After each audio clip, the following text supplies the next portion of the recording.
of tequila. Here, everyone is so close it actually feels like a real family. Though she's not sure if this friendship will last once the War of Divine Will begins. For common people like Ash, it's obvious that being together only strengthens their bonds.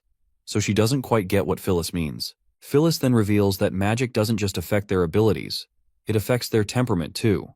Like, if Ash wishes to achieve a goal using magic, the magic itself leads them in that direction. Ash finally understands what Phyllis is saying.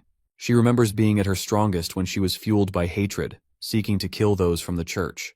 The hate inside her gave her incredible power. If she hadn't met the princess, she fears she would have lived her life like a wild beast. Phyllis then asks why Ash decided to fight against the devils. Ash remembers a sweet memory of Tilly, and says she has someone she desperately wants to save. Since her beloved wants the devils out of Dawn, Ash is willing to fight to the death to make that happen. Though Tilly never wants her on the front lines risking her life. Phyllis wishes Ash the best of luck in finding her own goal. Only with a clear goal and unwavering will can extraordinaries grow stronger. Ash starts to ponder what her final goal actually is. It's the 22nd day of the expedition, and Roland is monitoring the First Army's progress on the map. The number of patrolling beasts has increased, and their range is straying from the First Army's original route. But Roland isn't stressing as it's all still under control. Nightingale adds that it's only 3 more days before the First Army should reach their destination, a place easy to defend and hard to infiltrate. Roland worries about the sniper team. He fears the devils might discover their location based on where the devils who got sniped were killed. If they want to complete the mission without being discovered, they'll have to figure out the best time to retreat. Right now, all they can do is put faith in them. Tequila witches are very good at judging danger levels, and the magic arc should help with their escape. Roland admits that rather than worry, he has other important matters to focus on. Since the weather is good today, he decides to try out the glider. Nightingale decides to tag along as she desperately wants to see the trial. In the east of Shallow Ports, we see the first prototype of a vehicle capable of flight. The witches are both astonished and skeptical about its abilities, especially since it looks fragile compared to the hardy steam machines. Roland wants to know Margaret's opinion on this machine. Well, if she has to be honest, she would have thought it was some prank by the Curious Society. A curious man from the society once tries to soar through the skies. He crafts a pair of wings and jumps off a tall building, but the wings can't handle the pressure and they snap mid-air. The man plummets to his death. Wendy is horrified by the morbid tale. Roland, noticing her shaken state, reassures her that his glider is different. It has 2 seats and is built to carry people safely. At last, Wendy and Tilly decide to try it for themselves. Wendy in particular looks incredibly nervous. Her hands tremble as she follows the takeoff steps exactly as instructed. When she finally disengages the brakes, the glider begins rolling forward. The wind rushes past them, and the cliff edge gets closer. Wendy panics seeing the end of the solid ground. She is scared so much so that she even forgets everything. Her mind goes blank as the glider speeds toward the drop. Tilly starts shouting, reminding her to use air. Wendy instinctively unleashes her magic, and the glider lifts just in time. Once airborne, Wendy slowly opens her eyes again, only to realize they haven't died. They're flying, soaring through the sky, far above the world. This is when fun begins, because this feels nothing like a hot air balloon. But as they stop ascending, Wendy yanks the gear back too hard in a moment of panic, causing the glider to jerk upward unnaturally. The steering gear jams, and they start to plummet. The glider crashes into the ground with a devastating thud. Miraculously, both Wendy and Tilly survive. Wendy, though ashamed, apologizes for letting him down. But Roland assures her that they can easily rebuild it. Many of the parts are salvageable. Determined, Wendy vows to try again. A few days later, she takes off once more, only to crash again. This time, she admits the fault lies with her. She panicked again, and her magic became unstable. Roland finally understands the crucial detail. Witches must be calm and focused to use their powers properly. But staying calm in a rattling, fast-moving glider is no easy task. Tilly volunteers to try next, but Wendy insists on one more attempt. She's studied the theory now and feels ready. Eventually, Tilly is the one driving it, and she seems to be nailing the task. For someone with less than 30 minutes of practice, it's impressive. As an extraordinary, her nervous system is more finely tuned than most, giving her superior coordination and adaptability. Roland sighs. If only he could build huge mechas, then devils would be fighting for their lives. An hour later, Wendy and Tilly land safely. The onlookers are amazed by their skill. Night falls. Roland visits his beloved girl's room. He sits beside her on the bed and holds her close, absorbing her warmth. They rarely have time together these days. Every 3 days, Anna travels to Northwest to wield the railway tracks. When she's not welding, she's building parts for weapons and gliders. She's tired, but she tells Roland she's happy, as long as her work helps his dream come true. They share a passionate kiss and spend the night enjoying each other's company. Far north, Iron Axe leads the first army. He's ready to march forward, stepping over enemy bodies. But for 6 days, there's no sign of any devils. To understand the situation, Iron Axe orders a meeting with his advisors and representatives. In the meeting, they discuss about how quiet the devils has been lately. The only thing that restricts their movements is lack of red mist. But according to Sylvie's report, there is no shortage of red mist. So, either the devils are having problems with their logistics, or they simply don't want to waste their scouting devils getting killed unnecessarily. Iris believes there's no need to predict the enemy's motives. There are no obstacles above or underground. They just need to set up fortress cannons and blast the devil's outposts to the ground. Iron Axe agrees and orders Sylvie to be brought here via the magic arc. The attack must start at dusk tomorrow. The next day dusk arrives. Soldiers have already prepared trenches and weapons. Finally, the captain gives the command everyone's been waiting for. The area erupts with cannon fire, shaking the night as devil towers crumble. The soldiers don't know if they've done much damage yet. Sylvie orders them to raise the cannons 5 degrees and fire once every 2 minutes. The soldiers obey. Boom after boom tears through the enemy towers. Since devils cannot move at night, Sylvie is confident these bastards have no choice but to endure this relentless assault. Within hours, she's sure the first army will flatten the outposts. The dawn of the next day arrives, and the enemy's outpost looks worse for wear. Sylvie is surprised that the first army had been firing all night, but there's still no sign of any devils. Suddenly, she notices silhouettes emerging from the smoke. Of course, these are devils. Well, it looks like those bastards were 2 steps ahead all along. Inside the middle troops' tent, Iron Axe loses his composure when he learns that the devils appeared out of thin air, without any sign of red mist or warnings. Even Agatha struggles to believe it, especially since devils cannot survive without red mist. Without support from the red mist, those devils can't even move, let alone fight. Iron Axe points out that this outpost can sustain 1,000 or so devils, so there must be another supply point nearby. Agatha isn't so sure. It looks like Iris has figured it out. The devils have dug tunnels all the way from the Tequila ruins. Sylvie failed to detect them because the tunnels start from the outpost itself. Assuming this is a standard troop, to destroy the outpost you'd have to close in for an attack.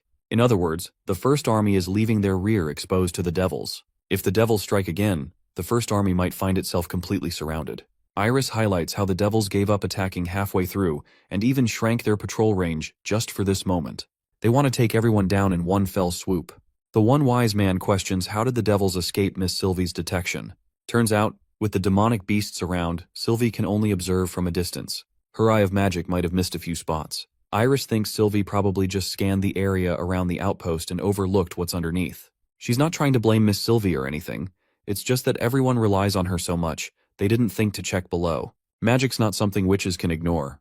Looking underground drains a ton of energy, and it's not like Sylvie can inspect every damn inch of dirt out there. Agatha checks in with Sylvie, asking if she can see what's going on beneath the devil army. Sylvie says she can give it a shot, but her magic might hold her back. Agatha tells her to at least try, and once Sylvie starts working her mojo to scan the ground, she hits something weird, and her vision is getting blocked by something mysterious. Iron Axe still does not want her to give up as they need this battle to prove who's the real prey here. Iris agrees. That cannon blast at dusk messed up their sabotage plans, losing the only bait these devils had, and now they've got to watch out for snipers.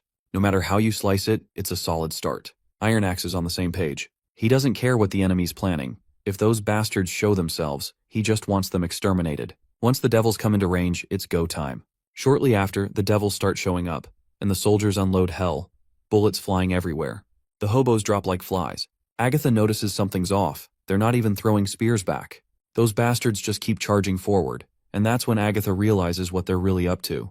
They're going for the artillery in the back. Meanwhile, the soldiers in the rear are prepping their giant cannon. One guy starts freaking out that the devils are only 900 meters away, and they still haven't fired. Heavy machine guns can hit targets past 150 meters, but with the devils zigzagging all over the place, accuracy's trash. If they run out of ammo without landing solid hits, it's game over. As the devils get closer, every soldier starts blasting like crazy.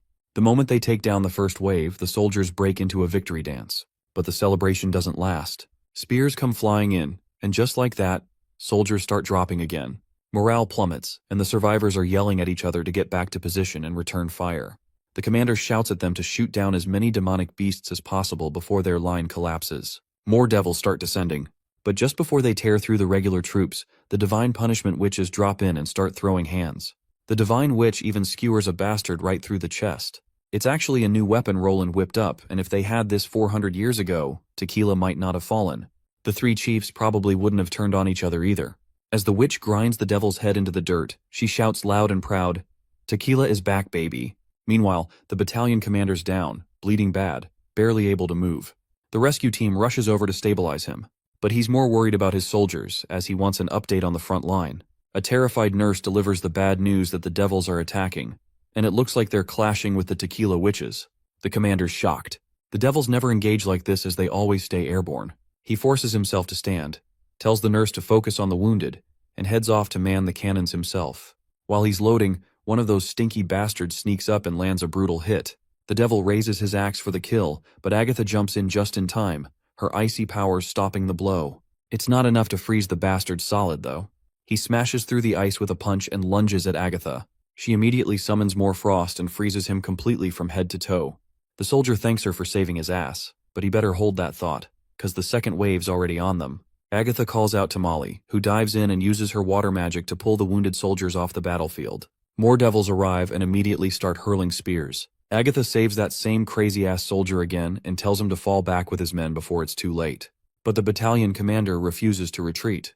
He's not leaving without making these bastards pay. He loads up the cannon, lights the fuse, and blows the hell out of those airborne freaks. Dude's going full hero mode now, flexing humanity's strength right in front of the witches, who used to be the only ones able to take on devils. The devils hit by the cannonball are scattered in pieces across the field. Even Agatha is shook. Roland's weapon is absolutely terrifying, holding enough power to purely disintegrate the enemies from a distance. But she also knows the tequila witches have more personal ways of getting revenge. They like to stab devils up close just to feel the satisfaction. She then asks her subordinates how many enemies are left to deal with. The tequila witch reveals there are currently 16 left, with well over 70% of their airborne devils already dead. While it seems like an easy victory by now, the devils still haven't retreated, and she's worried they might be planning a final assault. There has to be a commander among these mad devils, and all the commander would care about is fighting to the last breath instead of retreating. But if that's the case, there's another question. Why didn't the devil charge at them from the start?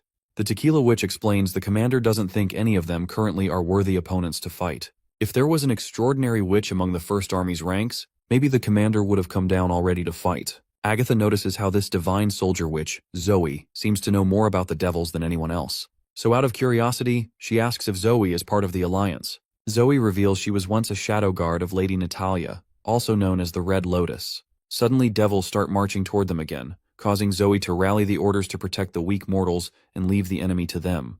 Then comes terrifying news that shakes Agatha completely. Sylvie senses magic source reactions among the enemy. The devils are charging downward, with a magic-wielding devil leading the party. That giant devil finally lands, its massive size sending quakes and ripples through the air. The bastard is grinning ear to ear. Inside that giant bastard's mouth is another high-tier devil, screaming trouble. Even Agatha has no clue what the hell this is. That bastard roars to assert his dominance on the battlefield, then whips out a sword of his own. His whip literally slashes down the spear Roland had meticulously crafted. What's more impressive is that this weapon is totally made of magic condensation. The devil raises his sword and swings it down at Zoe. But our Giga Chad lady has a trick of her own. She instantly covers herself and Agatha with a shield impenetrable by this hobo. This is when the other divine witches grab their massive guns and start bombarding the bastard. Those bullets quickly fracture the devil's armor, taking him down on the spot. Zoe starts approaching the dying devil, much to Agatha's surprise. Then Zoe reveals that devils can only self-heal so much. When their magic runs out, they die instantly. She wants to spare its life for now, because it will even take care of its wounds and use red mist to further heal itself. She wants to keep this bastard around just to see how long it can stay alive. Agatha wants to know exactly what Zoe is planning. Zoe reveals there's an ability user on the other team who can connect minds. Of course, Agatha isn't sure if they should be connecting a person with a devil. Zoe already knows the risks. However, this devil is a commander, and it's worth the risk to find out what's inside its mind. Agatha reminds her that the days of the Alliance are over. Neither His Majesty Roland nor Tilly would force a witch into danger unless Camilla volunteers herself. Moments later, Sylvie reports to the soldier that there are large magical fluctuations toward the rear of the camp, so they better sound the alarm before worrying about anything else. Sylvie saw a monster similar to the machine invented by His Majesty Roland. But these are not machines. She orders everyone to aim for its limbs to take it down. The soldiers start bombarding bullets, taking down everything in their way, while that monster continues to march forward. Once those crawling monsters are in shooting range, the soldiers quickly target their legs, taking them down on the spot. But those creepy crawlers retaliate with fiery spears, while our soldiers don't hold back either. To safeguard everyone from the incoming attack, Xavi is ready to cast her shield magic and save the soldiers from the barrage. But to Xavi's horror, these spears are powerful enough to shatter and penetrate her barrier. Agatha asks for reports from the front line. Sylvie then delivers grim news. Monsters they've never seen before are attacking. The only thing helping them right now are the cannons. Those broken crawlies charge once again, their weird pipes over their bodies unleashing another spear attack. The soldiers aren't ready for this next barrage, everyone already exhausted. So Sylvie reports to Agatha that the cannon battalion needs time to get the cannons ready again. She wants to have a word with the battalion commander. Once the commander is listening, she reveals they haven't reset the cannons yet, so they need backup. The battalion commander still has one cannon in good condition, so he suggests Sylvie drop her coordinates so they can fire in that direction. The lady promptly gives the coordinates, and the soldiers successfully hit one of the targets. She continues giving precise directions, taking down these volcanic creepy bastards one after another. The other ordinary devils are trying their best to run fast and take the soldiers down, but their efforts seem futile against the frontline soldiers bombarding the hell out of these bitches. Thanks to the battalion commander's assistance and buying them some time, the cannon 1 and 3 are back, so she is ready to fire them anytime. The soldiers start unleashing havoc on these creepy crawlies, scattering them into bits like they're nothing more than disposable garbage. Finally, everyone breaks into this happy dance after defeating the menace. A while passes by and the soldiers are done piling up the dead bodies of these devils. Soon after, all the bodies are set on fire. So far, they've killed around 6,000 devils this time. Many of these suckers died from not having enough support from the red mist, and half of them were obliterated by cannons and rifles. Zoe is feeling pretty glad to have this victory under their name. It's actually crazy that after 400 years, this is the first conquest against the devils, and humanity finally came out on top. Around 4 days later, Roland hears the good news straight from Iron Axe himself. This victory against the devils brought them a lot of valuable treasure, like those 10 attacking beasts that got modified into transportation vessels. If Roland remembers right, witches can control those beasts too. Zoe confirms it.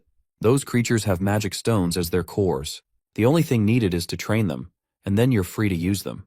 They might be slowpokes, but they can carry heavy loads. Roland thinks about handing them over to the construction department, especially since the department lacks proper transportation. Next up, Roland inquires how the devils managed to avoid Sylvie's detection. Agatha explains that there are underground tunnels at the outpost that the devils had been using. It was connected to a cave 2 kilometers away, and the devils had set up a divine judgment stone pillar in there. It was their real stronghold. The divine judgment stone is massive enough to cover the entire camp. It's 5 meters in diameter and 10 meters tall, and the surface is incredibly smooth. Something like this is completely unprecedented.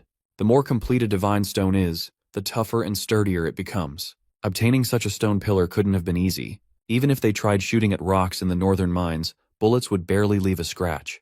The only method is to corrode it bit by bit with magical blood and then refine it using the same process. Roland realizes that either the devils have discovered some insane refinement method, or they've reached a deeper understanding of magic. He understands now the third divine battle is going to be brutal, so they've got to prepare as much as possible. Zoe also finds it alarming that the devils have already evolved way faster. She wants to figure out if these creepy crawling beasts were their only trump cards, or if they've got more weapons hidden up their sleeves. They've got to figure this out as soon as possible, before it's too late. Then comes the most troubling part of this war, which even Iron Axe Hunter is hesitant to reveal. During the battle, over 190 soldiers were severely injured, and 75 have already bid farewell to this world. Roland sincerely orders Iron Axe to bring those soldiers' ashes back. They'll forever be part of Grey Castle. Suddenly, Agatha steps forward with another pressing matter that Roland must know. The elite devil they defeated is still alive, and she wants confirmation on whether Camilla can attempt to connect with the devil's heart. It's super risky, no doubt, but she's already talked with Zoe, and they've come up with a better plan. The plan involves turning the devil into a human, since connecting to a devil directly is too dangerous. Roland's shocked when he realizes what she's suggesting. She's apparently thinking about switching souls. Her plan involves transferring the soul of the devil into a body belonging to a divine punishment warrior. Roland asks what Camilla thinks about this whole situation. Agatha reveals that she didn't like the idea at first, but Zoe managed to convince her. What's comforting is that Zoe didn't force her into it. She simply volunteers to connect with the devil herself, nothing more. Betty suggested the plan, so she's also willing to shoulder the risks. Roland thinks for a moment before giving the green light. As he reflects, he's not even sure if humans and devils really have souls in the first place. If souls don't exist, then it wouldn't make sense for the tequila witches to switch bodies. He wants to understand more about the logic behind spiritual vessels. Like, if souls do exist, then why can't they survive without a body? If one could control and transfer a soul, that's basically immortality. Then there's also the mystery of his dream world, how it was formed and what it really means. Right now, there's this pillar of light that supposedly leads to the divine realm, according to the tomes of the underground civilization. But he still doesn't know what lies at the end of that light.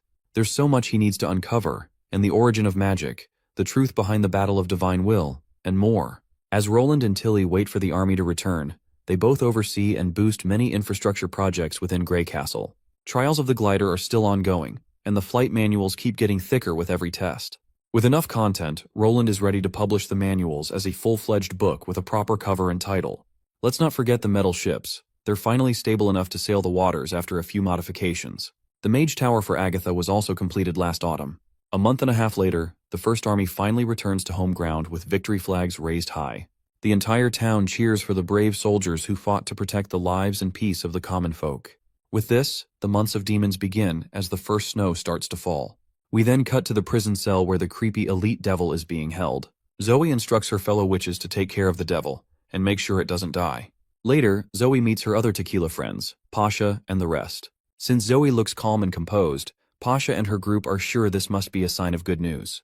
The girl then finally reveals to her fellows how the devils today are totally different from the ones from 400 years ago. While Lady Alice had the right ideas, her plan would have led to humanity's downfall. Pasha feels proud they chose to follow Natalia instead. Though it's too soon to say who will win the battle of will, the only thing they can do now is hope for the best. Pasha even thinks about carrying out Lady Natalia's last words, but Alethea reminds her they still haven't found the chosen one, so they can't rush anything. Well, Zoe doesn't seem to have a problem with that. The tomes of the underground civilization never said the keyholder had to be male or female, so Roland might actually be their best shot. Pasha kind of gets the logic. After all, even if they find a witch capable of being the chosen one, they can always change the chosen one if needed. Zoe then reveals something interesting she recently noticed. When Camilla heard that Zoe wanted to volunteer to connect with the devil's mind, Camilla immediately agreed. Which probably means that while Camilla is unwilling to harm witches, she doesn't feel the same way about the divine soldier witches, those who are incapable of dying. Pasha then plans to create a path for themselves where they can prove their worth. She wants to become an irreplaceable source of power. After all, power isn't just about physical might. It's also about intelligence. Within Roland's dream world, there are academies, archives, and copious amounts of untouched knowledge that none possess in this world. All they have to do is dedicate some time to mastering the knowledge, so they can start with the basics. In a decade or so, Roland will find himself with talented assistants who will help him greatly, since mortal bodies deteriorate as they age. So only the tequila witches can pass down Roland's legacy.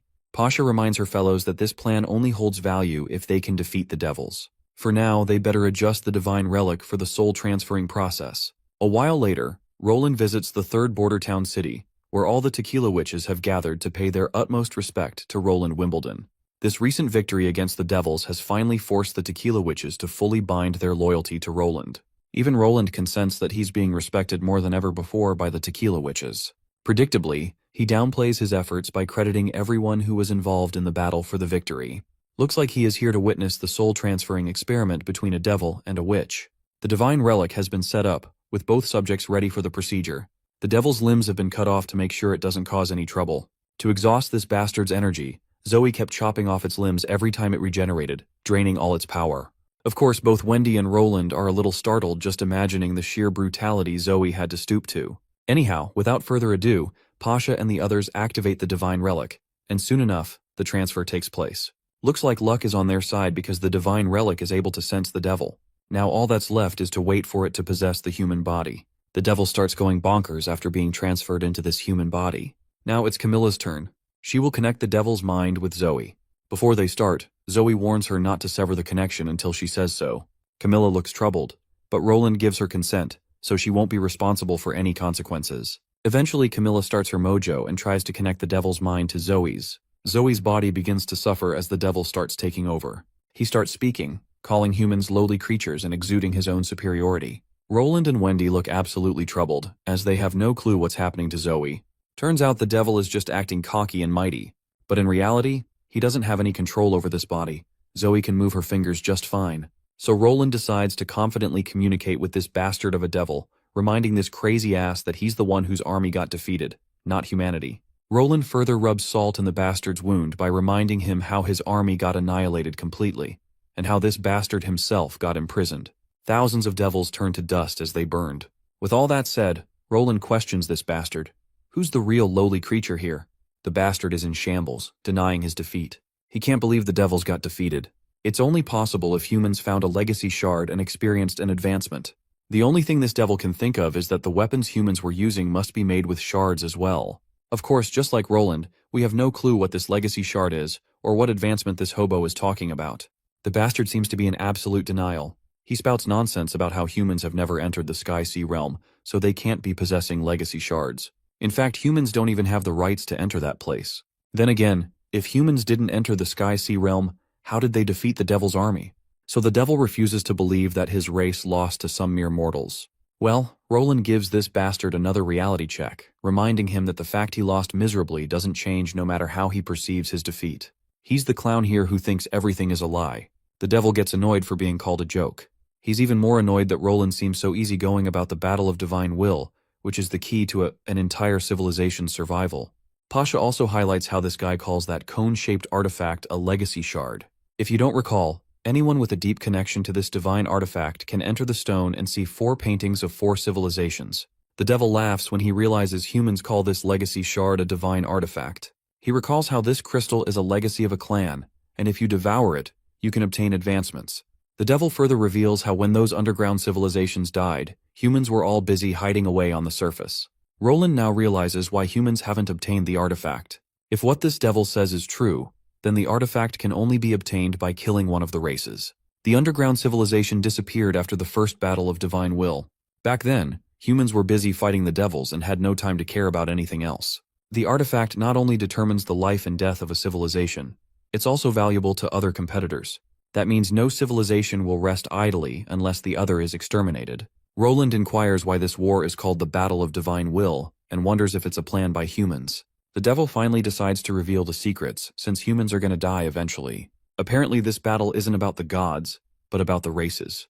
The final advanced one will unlock a path to the origin of magic and obtain boundless power. With that power, one's will shall become divine's will. But then again, all of this is way out of reach for weakling humans, since they're bound to die. Or at least, that's what this devil thinks. Roland is visibly tense upon hearing the devil's warning. It looks like this bastard is capable of controlling Zoe's magic, even though he can't directly use the body. As he claims, he might not be able to control the body itself, but he can still mess with the magic. So with just enough control, the bastard does some sort of mojo, and poof, Zoe's soul disappears. Everyone goes into panic mode, with no clue what the hell is going on. They have no idea how to get Zoe back into her body. That's when Roland decides to move Zoe's light pillar into the dream world. Of course, Nightingale and Wendy both object to this ridiculous idea for obvious reasons. They don't want him getting involved in this mess. It's dangerous. What if that devil also ends up entering? But Roland's hoping they can deal with the consequences. All they need is to bring the divine judgment witch with him into the dream world. That way, he can destroy the devil before it reacts. Nightingale insists Anna talk him out of it. But well, even Anna doesn't seem to be against the idea. After all, his stubbornness was the only reason she survived being hanged. Regardless of what happens, Alethea expresses her gratitude in advance on Zoe's behalf. But Roland's confident this mission will be a 100% success. He's looking forward to hearing that gratitude directly from Zoe. Pasha decides to send her strongest companion with him into the dream world. Before proceeding, Roland instructs Camilla not to cut off the resonance before they enter the dream world. If this is a battle of wills, Zoe might not necessarily lose. The scene cuts to this place known as the Void. There, we see the devil and Zoe sitting in this empty space. He's teasing her with backhanded jabs, convinced that her friends are going to abandon her right here, with no one coming to help. She might already be strapped to a metal bed like a pitiful worm. In fact, he's convinced her companions might have already killed her, seeing her as a threat. Since his words aren't getting any reaction, he decides to get physical and tries to threaten her by getting way too close. Finally, he gets the lady to speak, and she responds with an even sharper jab. When that isn't enough, she decides to throw hands with the bastard.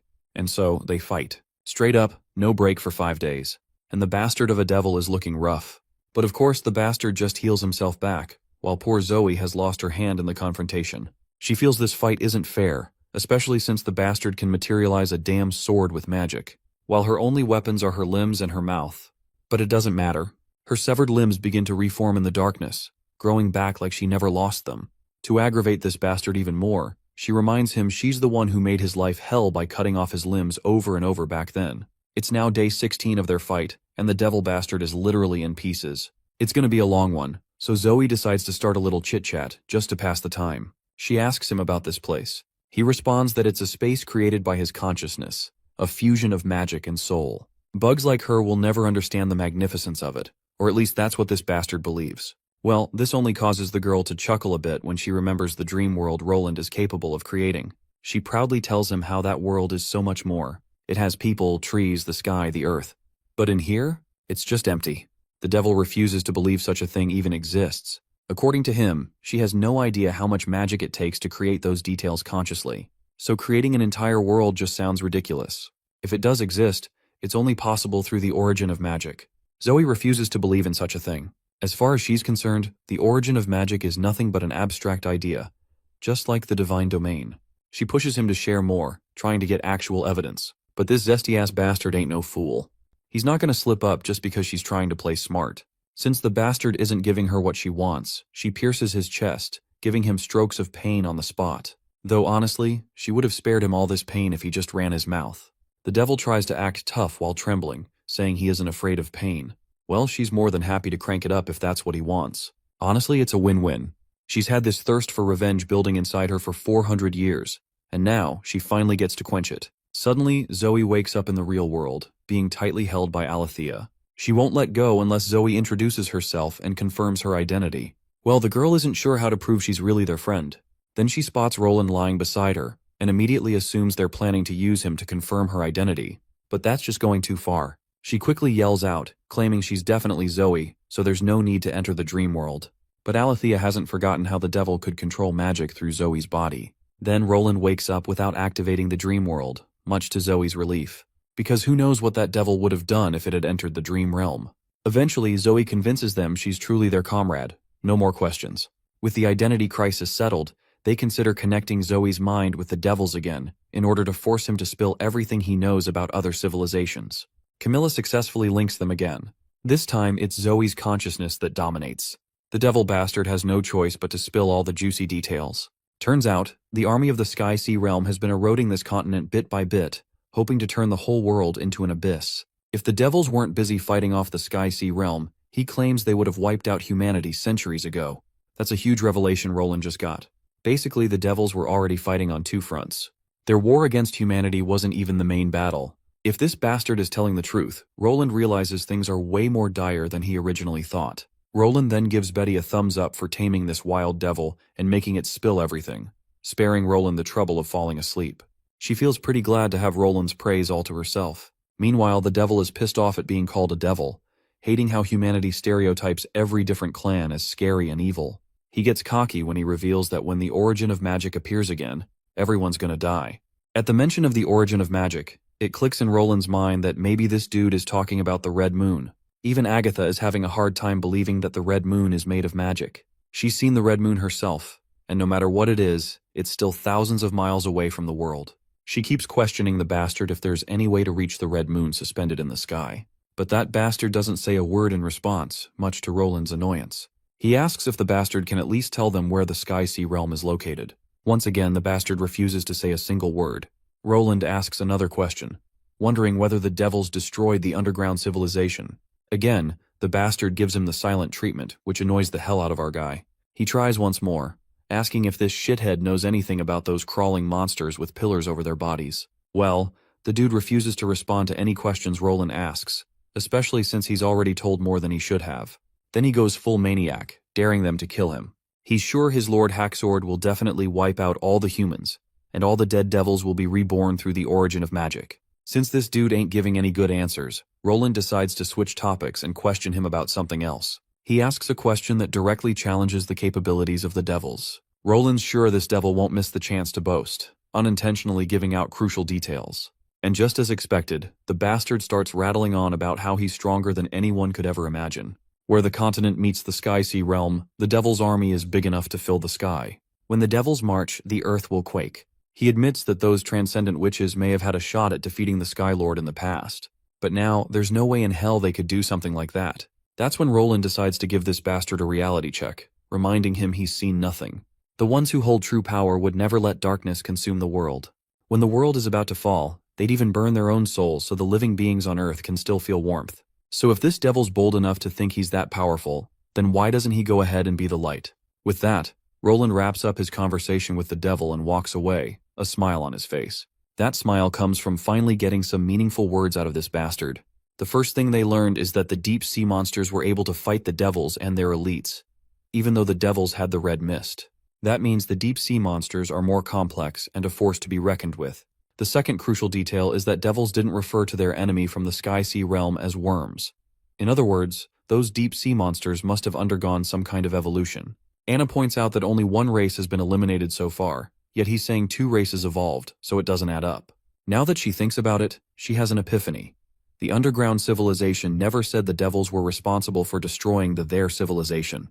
The devil only cryptically said that only those who reach the sky-sea realm may obtain the right to the legacy. Roland admits there must be an untold story here. Neither the underground civilization nor this devil has explained the whole picture. Wait guys, my brain hurts. I'm barely keeping up with all this unexplained stuff. There were deep-sea civilizations, devils, humans, then the underground civilization that went extinct, and the tequila witches possessing their vessels. I hope we get clarity soon enough. For now, just go with the flow and don't overload. The next scene takes us to Roland holding a small meeting with all the important witches present. Agatha feels terrified just thinking that the sky-sea realm really exists, and that these monsters are as powerful as devils. Wendy thinks maybe it's all made-up bullshit. She says they don't have to take this seriously until they confirm anything themselves. Phyllis admits they severely underestimated the devils. There's barely any info on what's on the other side of the Kingdom of Dawn, or what's on the other side of the continent. Phyllis has only read in the archives that the lands are barren, and all you can see are mountains and cliffs. The mountains are usually half submerged in water, only showing their full shape when the tide goes down. Roland finds this description pretty familiar. Now that he thinks about it, he remembers Thunder mentioning something like that when he described the Shadow Sea. Maybe his crew suddenly stumbled across the continent on the other side of Dawn. The Realm of Dawn is northwest of Neverwinter, while the Shadow Sea realm is east of the ocean. So it doesn't make sense how they managed to see that strange continent. If the world is round, vision should be limited, so how did they see something so far away? This really doesn't add up. He also recalls Tilly's exploration where she found underwater ruins. They weren't built by the Alliance, yet they were spying on the Devil's continent. Well, the only person who can answer all these daunting questions is Thunder. Agatha snaps him out of his thoughts. She empathizes with him, given how stressful it must be for him, but assures him she'll find a solution. Even Phyllis tries to cheer him up, telling him they'll get through this mess so he shouldn't be anxious. Roland notices how they misunderstood his frown as him feeling lost. He snaps back with his usual sass, claiming he isn't scared and has no plans to dump this mess on others' shoulders. After all, when it comes to clearing competitors and uncovering divine secrets, Roland finds way more fun doing it himself than leaving it to others. When facing a source of power like the sun, everything turns to dust, and devils aren't an exception. He's totally hyped to show them what he's capable of in the distant future. We then cut to Azima resting while her friend brings food. Azima seems visibly down, prompting her friend to ask what's up. Turns out, Azima regrets some decisions she's made. She regrets quitting Sleeping Island and not joining the Witch Union. She applied for multiple jobs at City Hall but wasn't qualified for any. Because of her arrogance, Doris and Whitepier have to feed all 6 of them, and they're stuck living in a tiny apartment. If only she hadn't rejected Wendy's proposal, things might have been different. She's blaming herself for everything. Her friend tries to comfort her, especially since everyone quit Sleeping Spell on their own, so Azima doesn't need to feel responsible for everyone. She's done so much for them before. Now it's their turn to give back. Suddenly someone knocks at the front door. It's Wendy, here to deliver a message that Majesty wants a quick chat with Azima. A while later, Azima and her friends put on their hoodies and walk through a blizzard to get to the castle. Seeing the girls shivering, Wendy assures them they'll take their jackets off once inside. Of course, Azima immediately jumps to the wrong conclusion, thinking maybe Roland's a molester who wants to fondle her chest. But reality's way different from her expectations. Once inside, there are radiators heating the place, making it warm and cozy. And there's this unfamiliar light coming from a chandelier she's never seen. Wendy takes off her jacket and tells Azima to take off her coat too, or she might start sweating. Seeing how massive Wendy's knockers are, Azima starts to spaz out. Literally, if Roland wanted to fondle anyone, it might as well be Wendy, since she's got the big ones, while Azima's chest is almost flat. Eventually the girls meet Roland, and she quickly bows her head respectfully. She looks timid and anxious, so the gracious king tries to make her feel at home.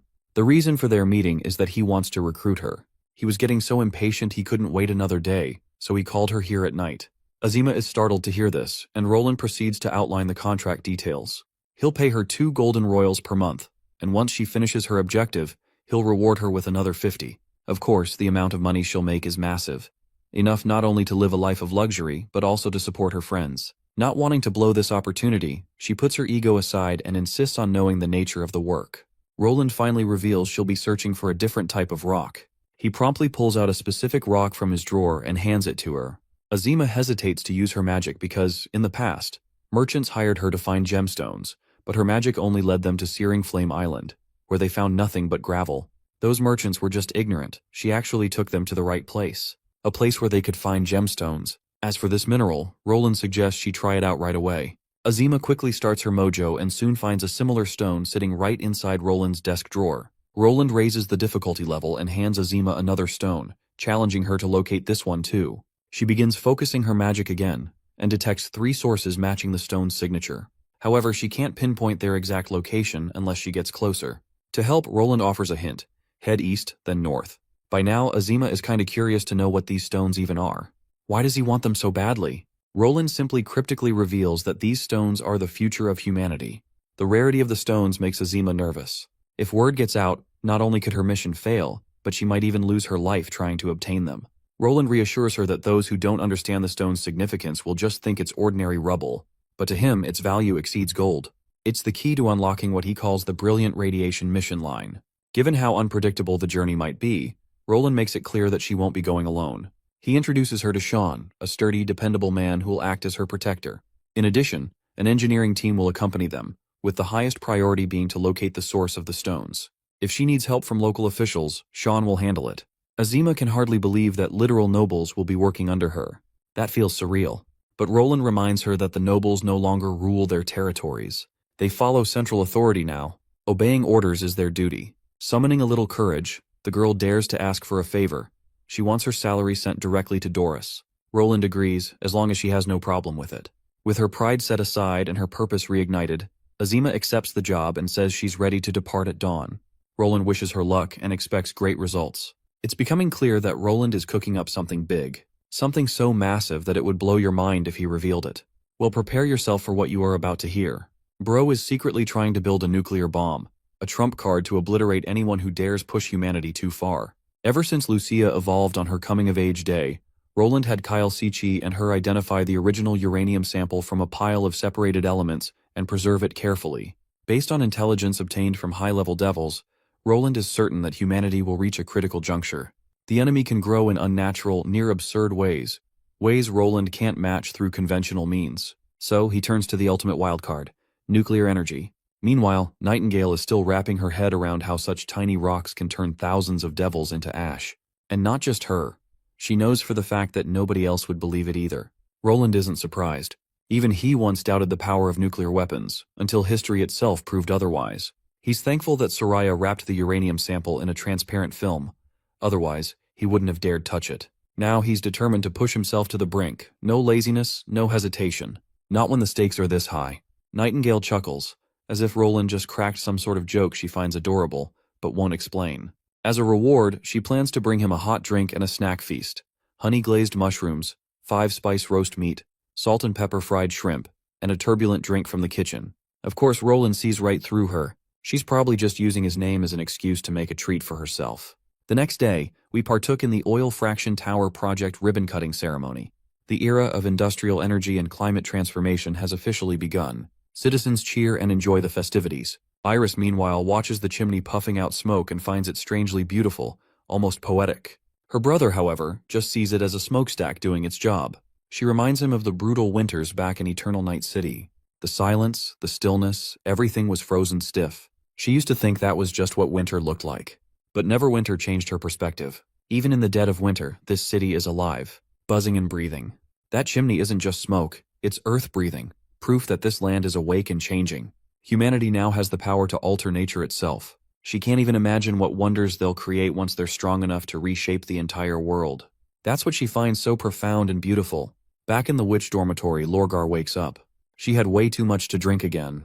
Totally the king's fault for handing out so many post-war rewards. If she keeps indulging in comforts like this, she'll get rusty. So, She decides to head over to Third Border Town and spar with the new witches to keep her skills sharp.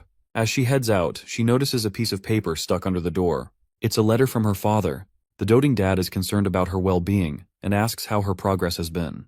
Well, now that she thinks about it, she hasn't made much progress recently. Sure, she has faced devils, but in terms of growth, she's stagnated. Further in the letter, she reads that Iron Sand City has been in disarray. Major clans that stayed behind seem unhappy about many of their people leaving for the Silver River Oasis. The details are murky, but the tension is real. She immediately rushes off to report to Roland. Coincidentally, Wendy is already on her way to fetch her, as Roland wanted to speak with her anyway. A short while later, she meets the prince who is ready to discuss her next mission she is supposed to carry out. But before saying anything about the mission deal, she reports some urgent news first, something about the southernmost region. Apparently, her father mentioned there's been some movement among the major clans in Iron Sand City. She doesn't think they pose much of a threat to the port of Clearwater, but it's better to stay alert. In fact, this was already considered when they were planning the migration. Maybe she could write a letter to her father, but Roland decides to handle it himself since it's a political negotiation. More importantly, he has another matter to discuss. First of all, he introduces Miss May to her, famous for her title, the Star of the Western Region. May greets the wolf girl and expresses goodwill, saying she's looking forward to working with her. Of course, Lorgar has no freaking clue what the hell this woman is talking about. Roland then reminds her about the stuff he explained earlier about the theater, which has helped him a lot in spreading awareness about witches. Well, Lorgar remembers this pretty well, and she also remembers that he once wanted her to act in a play. But it looks like her shyness and public anxiety won't let her perform anything. Don't you worry, Roland got the perfect solution to deal with her shyness. He's got this sigil that can record a scene and play it back on a loop. So, she doesn't have to face the audience directly while performing. The story Lorgar is going to perform has been perfectly crafted to suit her needs. It took Roland almost half a month to finish writing it. Just to honor his hard work, the girl decides to give it a try. 3 days later, at the filming location of Wolfheart Romance, we see Lightning acting as the cameraman for the shoot, while Miss May is directing the whole thing. The next scene is supposed to show how Lorgar, playing the role of a princess, goes up against a demonic foe. As soon as she attacks, the bastard blocks her strike and summons a giant monster, and the role of the monster is played by Maggie, of course. Then come the supporting characters, showing up to help the princess drive the enemies away. Roland asks Anna if she's not going to take a break and relax with them. Well, Anna reveals she still has a lot of work to do, and the internal combustion engine parts need more tweaking. Besides, being with Roland is the best way to relax, if she's being honest. That heartfelt moment reminds him of the promise he made to Anna, a promise to marry her once he ascends the throne. The next day, we see Baldbarov losing his damn mind when he learns Roland wants to publicly announce he's marrying a witch and making her queen. He's not sure if that's even appropriate. After all, witches can't have children, and that's the biggest issue they're facing. If something happens to the king, the nobles might start scheming to take over the throne. So the baldy bastard suggests marrying a minor noblewoman just to shut everyone up. Doesn't matter how he treats her afterward. Of course, Nightingale gets furious at this overly persistent old coot. She hates how he assumes it's totally fine for Roland to have another wife while being with Anna. As far as she's concerned, Anna would never tolerate that. Finally, Roland puts an end to this nonsense. He makes it clear he's not dying anytime soon. After defeating Zero, he inherited all of her lifespan, which means he doesn't necessarily need an heir. But since common folks don't understand the wonders of magic, he already has a plan to ease their minds about the heir issue. You see, a year ago, during the attack on Hermes, he found Goron Wimbledon's lover, who was pregnant with his child. Since the baby's hair and eyes are gray, it won't be hard to convince the public that an heir of Wimbledon already exists. Looks like Barov is fine with that plan. All they have to do is give Goron's heir a higher status and keep an eye on the kid's mother. With that settled, Roland instructs the Baldy to take care of the rest and prepare for the coronation. Once the old man leaves, he turns to Nightingale, pointing out that he never expected her to stand up for Anna like that. She apologizes for her outburst since she just couldn't keep her temper in check.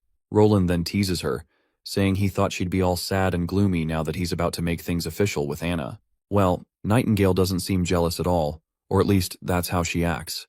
But we all know that Anna and Nightingale had a mutual talk about their relationship, and they came to some sort of agreement that they kept secret from both us and Roland. The next scene takes us to the town streets, now covered in icy snow. Walking through them is Goron's lover, holding a few loaves of bread in her hands. As she approaches her home, she notices a trail of footprints leading toward it. Panic instantly sets in, thinking her whereabouts have been exposed. When she sees a bunch of soldiers stationed outside, she bolts into the house as fast as she can. In her rush, she trips over the stoop and falls headfirst into the entryway. Inside, she meets Iris. Not surprisingly, Goron's lover already knows enough about the pair of the North, so there's no need for formal introductions. Before they start talking, Iris gestures for her servant to shut the door. Once they're in private, Iris reveals that she's here under the king's orders to bring back the Wimbledon family's bloodline to Neverwinter. The doting mother instantly assumes the worst, that Iris is here to take her son away and have him eliminated. But Iris quickly reassures her that if they wanted the child dead, there were far more efficient ways to go about it. The truth is, Roland wants her son, but the situation is a little too complicated to explain in full, so she keeps it simple. She explains that His Majesty has decided to marry a witch and plans to reveal Goron's child as the next heir to the throne to calm public opinion. Still, the mother isn't convinced. She fears that if the king ever changes his mind about having a child of his own, Shaylo's life could be at risk. Looks like we just learned the kid's name, Shaylo. Iris lays out the options plainly.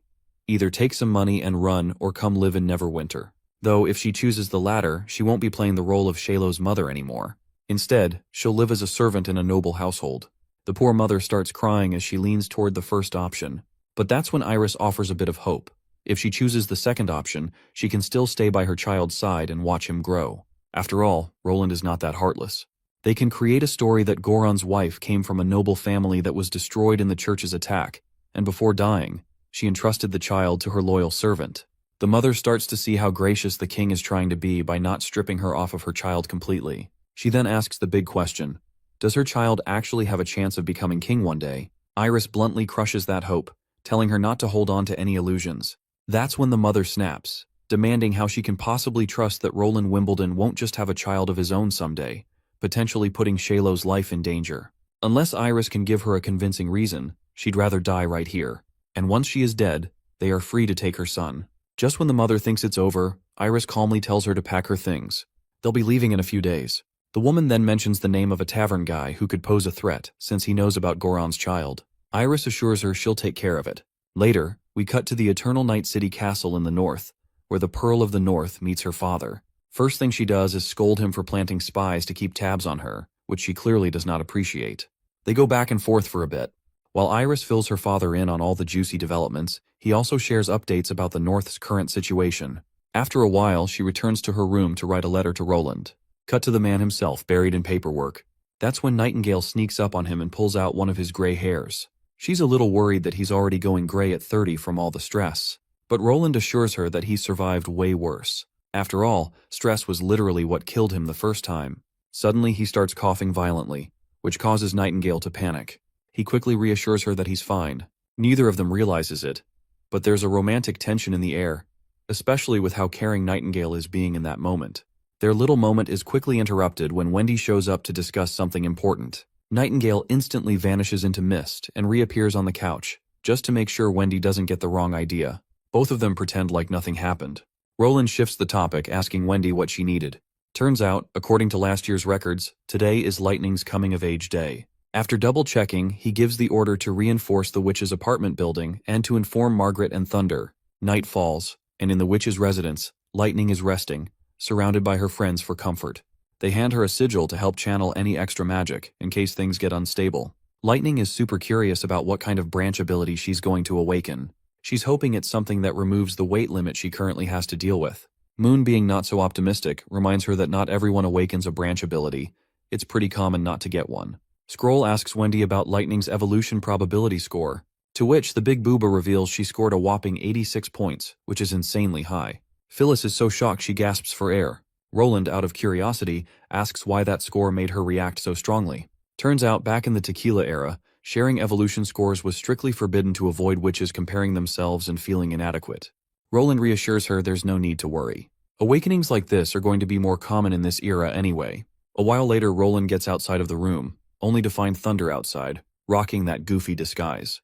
The reason he isn't inside seeing his daughter is that, being the father he is, he knows he wouldn't be able to control his emotions, ultimately exposing his disguise.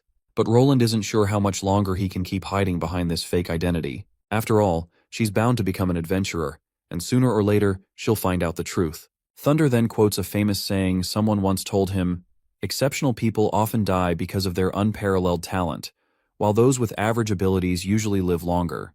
The one who said this was Sander, the very person who led Thunder onto the path of adventure.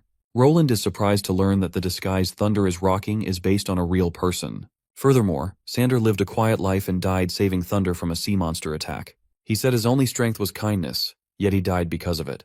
That's why Thunder wishes to uncover the mysteries of those unknown lands before Lightning officially becomes an explorer. Until then, he wants to act alone.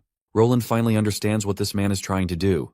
Basically, if there aren't any unknown places left to explore, there won't be any life-threatening risks either. Roland then promises the doting father that he won't let anything harm Lightning until the Battle of Divine Will ends. Suddenly, Wendy reports that Lightning's mana is condensing. Once he gets inside, the adventurous girl reveals the incredible power surging through her body. Though she currently can't release her divine will, she has so much mana inside that all 4 stones have already started to glow. Roland suggests she rest well today and tomorrow, but Nightingale wants to experience her awakening right now. She feels this urge to fly high into the sky and unleash all that condensing energy. Roland gives her permission to take Maggie and fly off.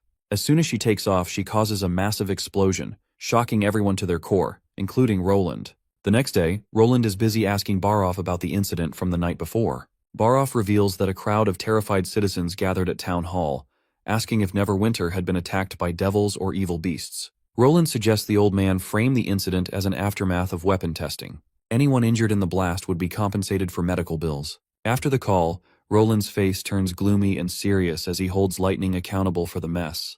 The poor girl owns up to her mistake and is willing to accept any punishment necessary. Roland stares at her thoughtfully, but eventually decides to forgive her.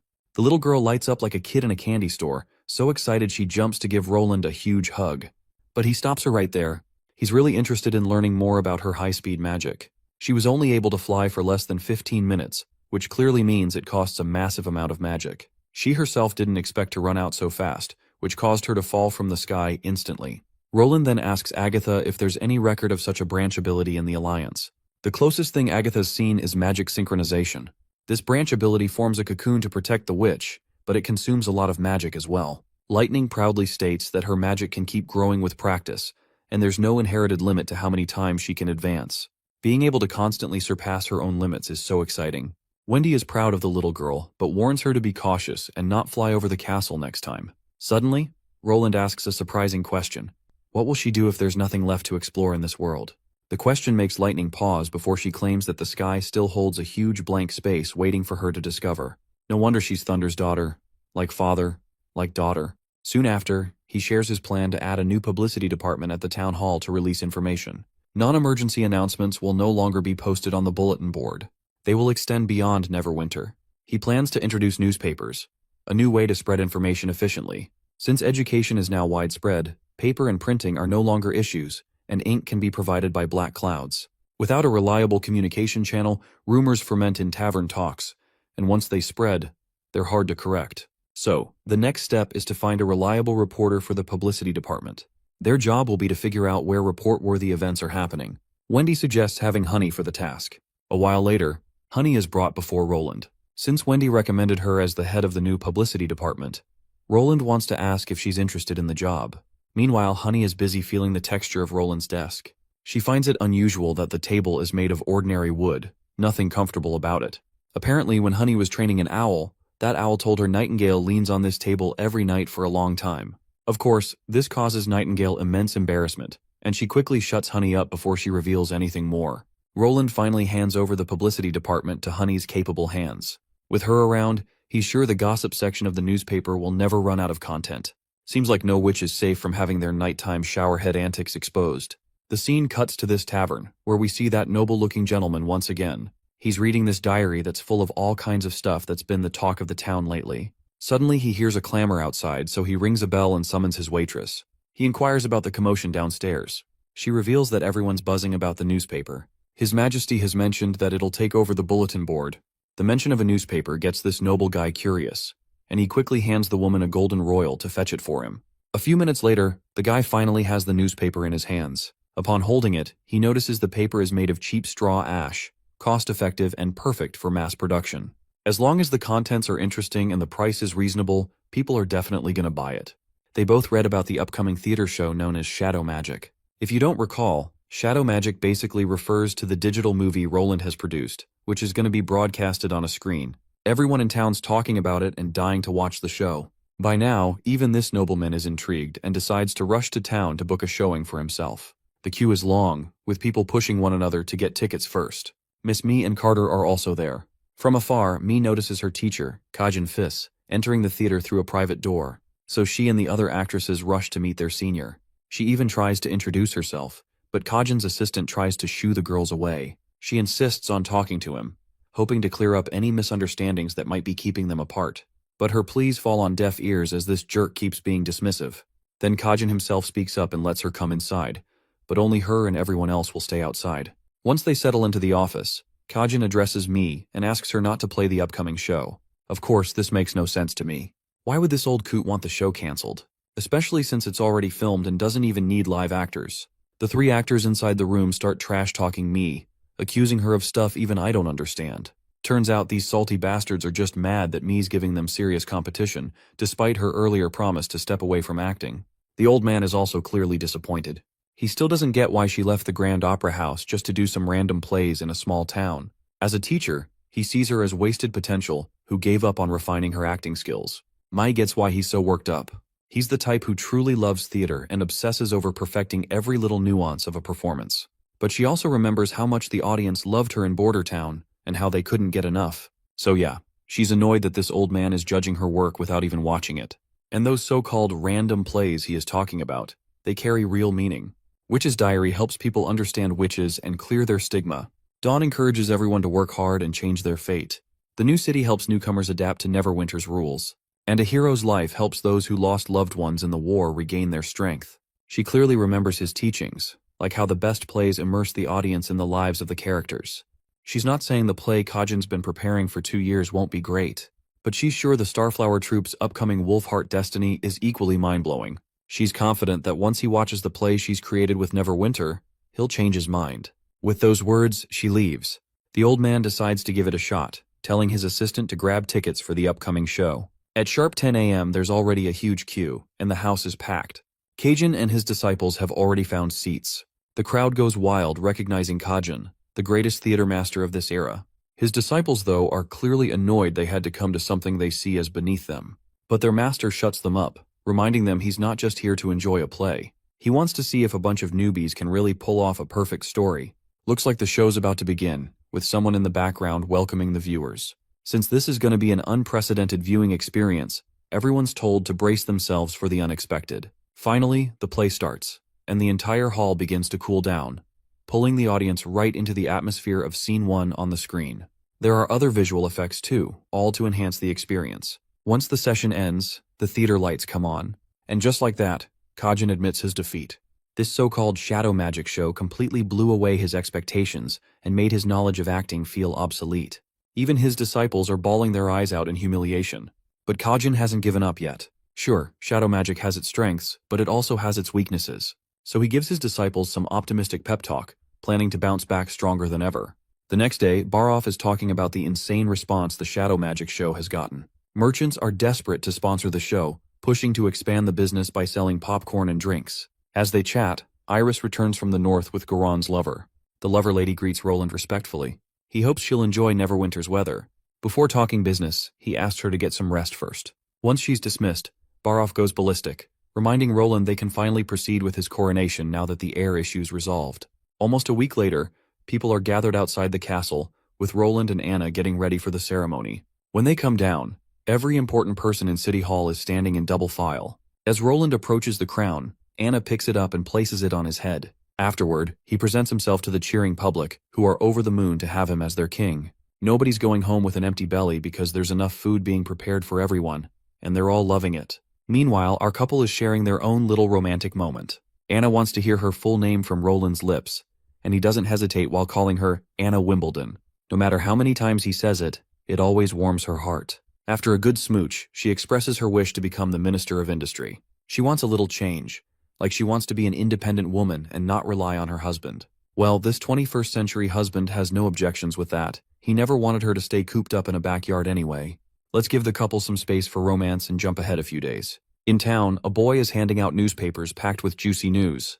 Turns out the newspaper headlines feature Roland Wimbledon becoming king and marrying a witch. Cut to Horford Quinn's office in the Kingdom of Dawn. He's reading that same newspaper. Seeing Roland on the front page, Quinn can't help but notice how fast Roland's risen. Just 3 years ago, he was a nobody lord of a remote town, and now he's king. What troubles Andrea's father, though, is the pattern. Kings tend to appear when chaos is near. So it's not a stretch to think the world's on the edge of collapse. Suddenly his butler arrives with a letter from Lord Hill Fox. It says a mining team from Grey Castle has entered the Dawn border, and they're hoping for Quinn's assistance. Hearing this, Quinn stands up and instructs his butler to inform Count Rossi to lead his knights and welcome the team. He also tells him to alert the lords along the way to provide any support needed. We cut to the town in the Dawn Kingdom. The marketplace is buzzing with stories about devils and how terrifying they are. Through the busy streets, 2 witches are walking, hearing all the tales people are sharing. These girls seems to be pure witches. After the acting pope died, one of them led the remaining Judgment Army to retreat from the new holy city and rebuild the church here. Unexpectedly, after hearing about Hermes' fall, the Bishop of Grand Duke Island betrayed them and became its new count. He even hanged their envoy outside the city. Now the witches and church's followers are hiding like mice in the shadows.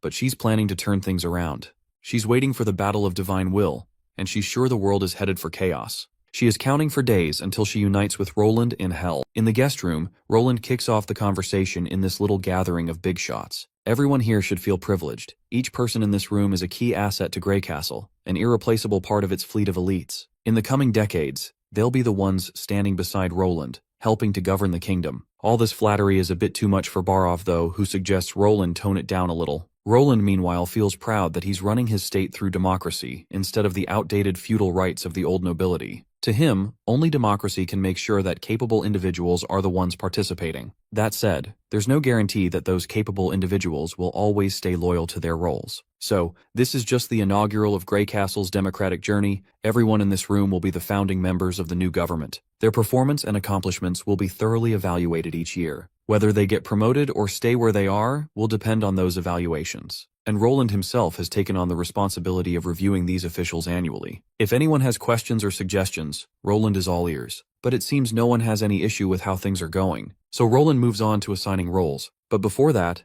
everyone has the option to back out. Those who choose to leave will receive a hefty compensation in golden royals. But those who stay will have to shoulder their duties and responsibilities. With all that said, they're free to make their decision. Silence fills the room, a sign that no one's planning to chicken out of their responsibilities. So, Roland proceeds to appoint each individual to a suitable role. First up is Barov Herman, who's been promoted to Hand of the King. He'll be in charge of coordinating all departments, including his previous responsibilities managing the treasury. Next is Edith Kant, formerly known as Iris, who's now the new head of the general staff. Her department will handle everything related to strategic planning. While the delegation continues, we fast forward to later that day. Roland and Nightingale are alone in the office, as usual. She serves him a cup of tea to make up for the sweat he lost in the meeting. As he sips it, Roland starts giving her these weird, intense stares, the kind that clearly say he's up to something. It doesn't take long for Nightingale to notice the awkward tension, causing her to get flustered. She wonders if she just happens to look really good today. Roland, not exactly an expert in romance, has no idea how to respond without making things even more awkward. He's clearly flustered, a detail that doesn't go unnoticed by Nightingale. She moves in closer, pressing him to spill what's on his mind. Then she fades away after teasing him a bit. That gets a smile out of Roland, seeing that Nightingale is just as cheeky as ever. Honestly, this interaction felt kind of pointless. We didn't really learn anything new. Cut to the wild snowfield. Flying through the blizzard are Maggie and Lightning.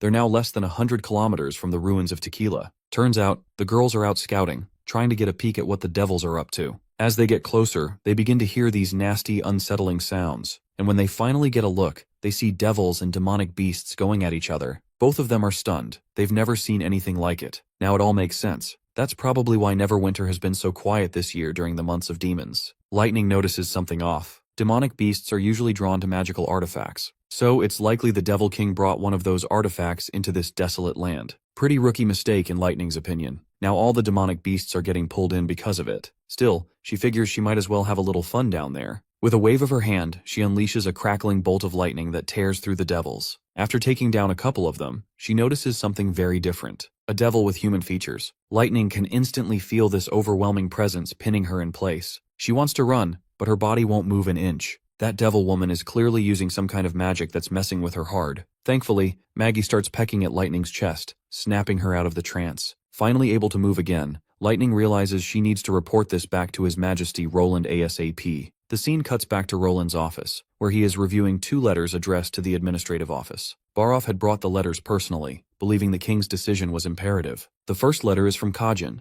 a renowned master dramatist from the old capital. Kajin once brought his theater troupe to Neverwinter and had hoped to perform a new play at one of Roland's grand ceremonies. Unfortunately, Roland had not approved the performance, and Kajin never got the chance. Roland opens the letter and finds it is an inquiry. Kajin is requesting information about the methods behind shadow magic. If you don't recall, shadow magic is the innovative technique Roland developed for theatrical productions, combining special effects and projection on large screens. In other words, it's a kind of primitive movie. Roland already knows how to respond to Kajin's request, so he moves on to the next letter. Barov explains that the second letter comes from a merchant named Victor Losa, expressing interest in purchasing cotton. Roland immediately finds this odd. After all, Neverwinter is not a cotton producer. Barov reveals the interesting detail. This is a custom request intended to be fulfilled through Miss Leaf of the Witch Union. Sister Leaf's story has long been immortalized in the Witch Diaries comic series, so it's no surprise that foreign merchants are familiar with her. What catches Roland's attention is that Victor is the first merchant to specifically request cooperation with a witch. At that moment,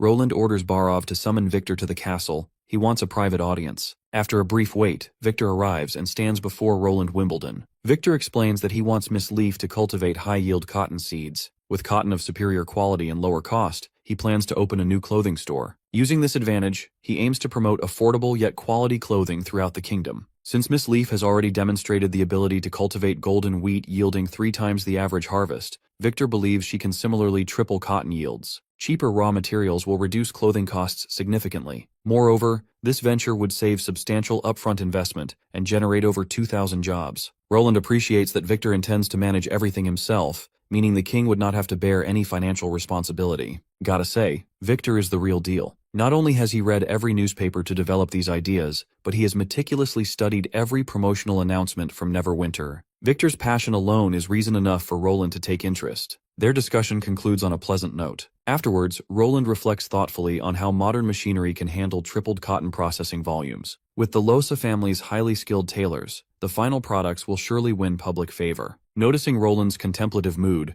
Victor offers to explain every detail from the ground up to clear any doubts. But it seems unnecessary. Roland is already vibing with the plan. His only concern is how quickly Victor can arrange the necessary funds to launch operations. At this, Victor lights up like a kid in a candy store. He is ecstatic that his plan has attracted His Majesty's attention. He apologizes for his excitement and boldly compliments Roland on his keen business sense. Roland, meanwhile, feels satisfied. Even without actively seeking investments, someone has stepped forward with a strong proposal. How could he refuse? Later that day, Roland is out in the courtyard to personally bid farewell to his new business partner. Before Victor boards and leaves, Roland has one thing he wants to make abundantly clear. If other merchants decide to copy this same business model in the future, the administrative office will sell the cotton seeds to them at the same price. After all, the more competition there is in the market, the more diverse the products become. The prices will also stay pretty competitive. Victor isn't fazed at all hearing this. Being a Dawn merchant, it runs in their DNA to never fear competition. Roland finds this dude to be quite an interesting fella. With someone like him as an example, the private enterprise should also usher in a period of rapid and lively development. Suddenly, Nightingale pops out of nowhere, with some unpleasant news, of course. The matter involves lightning, and there's not much time to waste. So she grabs Roland and disappears into the mist along with him. In the infirmary, Lightning can be seen struggling.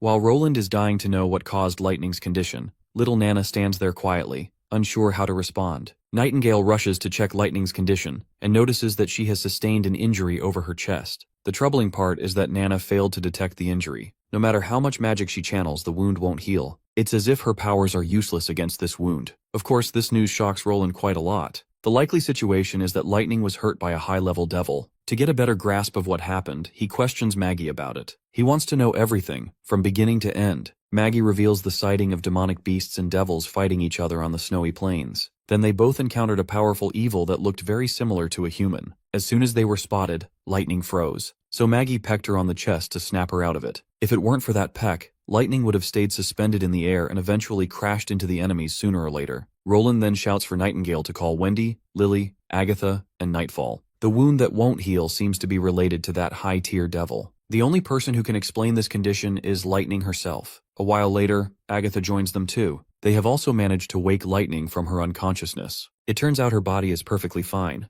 The reason she was knocked out was exhaustion from prolonged flight. The symbiotic seed helped her recover faster. Roland is more interested in learning about this unhealable wound. Agatha explains that the problem lies in lightning's magic power. When she checked it with the balance magic stone, she felt a slight abnormal feedback, and that abnormal feedback was almost identical to that of a devil. So what she's saying is that the devil has corrupted lightning's magic power, even without any direct contact. Nightingale refuses to believe this. After all, she would have noticed the corrupted magic within lightning right away. Agatha explains that the corruption in her magic is so subtle that it's very normal to overlook it. Though she isn't 100% sure it's actually corruption, it's just what the balance magic stone is showing. The most concerning part is that this kind of situation is unprecedented. While Agatha has seen many unusual occurrences before, like devils who have abilities they can use on others without direct contact, she's never heard of an effect that prevents wounds from healing. If some of lightning's magic power indeed comes from devils and attaches near the wound, then everything makes sense. Normally, getting close to the divine judgment stone would nullify magic effects,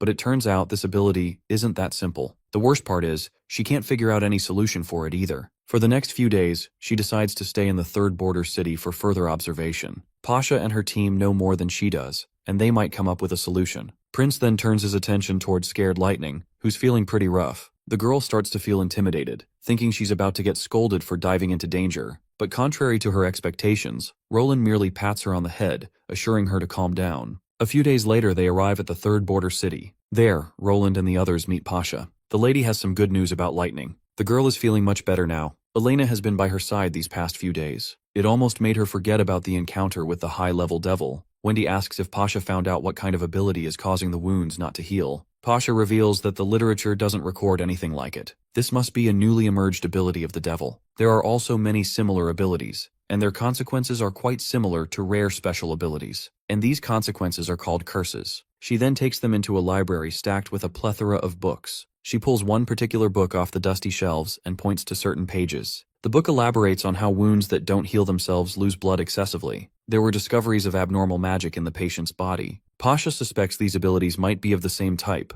remaining in the target's body and causing damage as time passes. Conventional treatments are ineffective against this illness, and it's hard to eliminate it with external force. Pasha then reveals something very interesting. A witch named Samanja was cursed by one of the higher-tier devils too. In that crucial life-or-death situation, she slayed that devil thanks to her awakening. This is how she was able to free herself from the curse. So basically, if Lightning is truly affected by a magic curse, then killing the opponent might be the only way to lift it. Though it's indeed very difficult, it may not be an easy thing to pull off, but our guy won't sit idly by, at least not until he tries. Before that, Roland wants to understand a few things. If that high-level devil can curse without contact, then what happens to ordinary people under devil's influence? Pasha warns that unhealed wounds pose a constant threat of worsening or even death. Roland then inquires if the divine stone of judgment can counter the devil's influence. The answer is affirmative, but its effects are limited against high-tier devils like the Demon Slayer. Later, Lightning is shown crying in a basement, surrounded by divine stones of judgment. She's devastated by her predicament and desperately wants to escape it. Meanwhile, in the southern misty forest, the Neverwinter army prepares for drills. Everything is set, awaiting only orders. This time, Anna, the head of the engineering department, is in charge and everyone will report to her.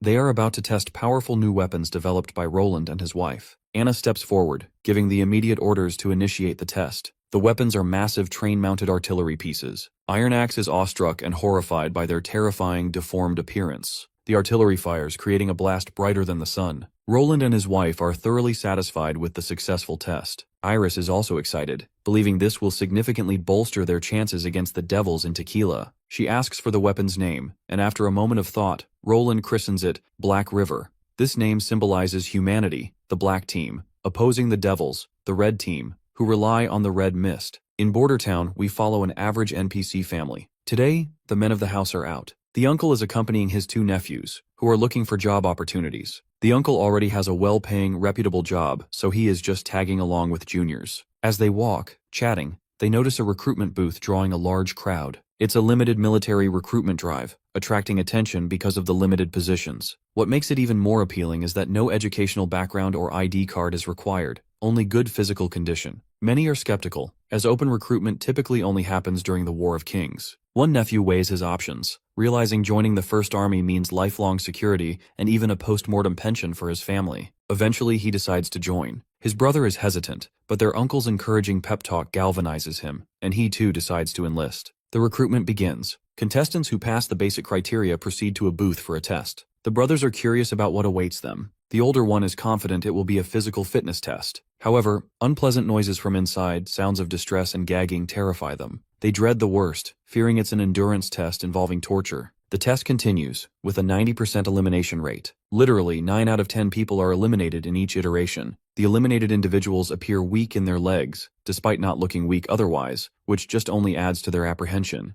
Their turn soon arrives. Upon entering, they are greeted by the examiner, who doesn't introduce himself. He believes everyone present will eventually be eliminated. Even if they pass the assessment, it's only the first step out of many. Seeing how stringent the criteria are, the nephew starts thinking that maybe this new force will be a reserved, specialized one. Regardless, the only thing he cares about is the handsome pay. The instructor finally rattles off the rules. Everyone is told to sit on these stools and place both feet on the pedals. All they have to do is stay there for just 5 minutes. No matter what they feel or see, falling off the stool means immediate disqualification. With the instructions laid out, the instructor covers the entrance with shades and lets this magical test begin in the quiet darkness. A blinding light begins to surround the area, and soon enough, the participants find themselves suspended in the air above a vast forest. Of course, with no ground beneath their feet, their natural reaction is to feel like they're falling. But the nephew tries to stay steady and doesn't even let a single muscle twitch in the real world. He knows well that what he's experiencing is just an illusion he has to overcome. He tries to calm himself, focusing his mind to stay optimistic about his situation. He even starts thinking about his loved ones, encouraging himself to push through the test so he can support all the lives depending on him. Eventually, he passes the first test. And if the instructor's honest, his results are way better than the previous groups. Though it's just the beginning, he still has a few more tests to go before he can qualify for the position. Meanwhile, Bro is feeling stiff from head to toe, which explains why those he saw before looked worse for wear. The sad part is, his brother got eliminated. He finally makes it to the next tent to take part in the next round.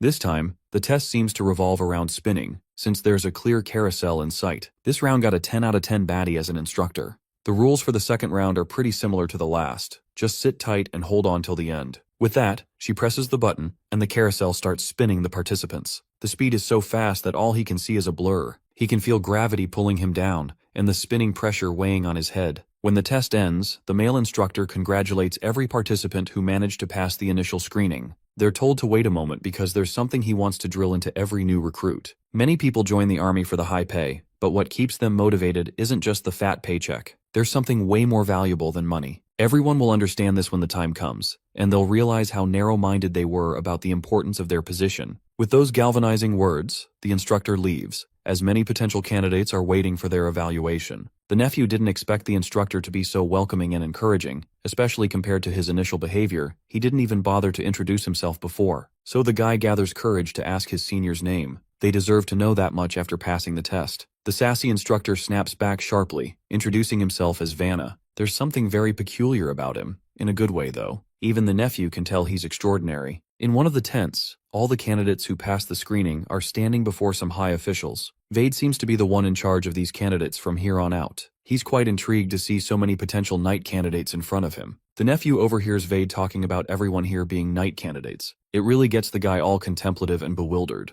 The title of knight is a privilege only noble children get to enjoy, so it makes no sense for a commoner like him to be in such a coveted position. To make things even more complicated, in comes the princess herself. Seeing such a good-looking lowly has everyone blushing brightly. The nephew quickly pulls himself together, and so does everyone else. They all make sure to pay proper respect to the princess. The lady gives them permission to rise. She cuts to the chase, wanting to address every daunting question swirling in everyone's minds. Questions like why the army is making an exception to recruit non-official residents, why the selection criteria are so unusual, or why she is the one explaining everything instead of someone else. While these questions may seem complicated, she's sure they'll understand once they experience things firsthand. So, there isn't much for her to explain, other than a few crucial points. First of all, they aren't joining the 1st or 2nd Army. It's actually a new army Roland Wimbledon plans to build from scratch. It will be entirely different from any army before, so the selection process is equally unique and different. She further emphasizes the challenges that lie ahead for the members of this unique army. Get this, the previous tests they went through were literally nothing compared to what's coming. There are 16 of them standing here now, but only 2 or 3 will clear all the tests and become Sky Knights. Rest of the qualified candidates will be called reserved members. Now it finally makes sense. It seems like my guy is trying to build an air force, which is why anyone who passes all the tests and earns the position will be called Sky Knights. Although he doesn't know the difference between a Sky Knight and a traditional knight, for someone like him from a poor background, the nephew is just glad to get this Ultra Pro Max rare opportunity. And why is she the one explaining this? Because she's got a reason to be here. Only her and her brother know how this new army works. And since she doesn't want her brother distracted from his current duties, she's taken the liberty to be in charge of this recruitment drive. The guy perks up happily upon realizing that Princess Tilly will be the one supervising them. They can barely contain their excitement, and their enthusiasm is clearly visible to the princess. All qualified candidates will train on the shallow beach in the new district. They will also receive new housing and official status, becoming part of the new royal capital. But they should remember one thing. Even as reserve members, you are still part of the army. Their actions will be restricted, and quitting halfway will be considered desertion.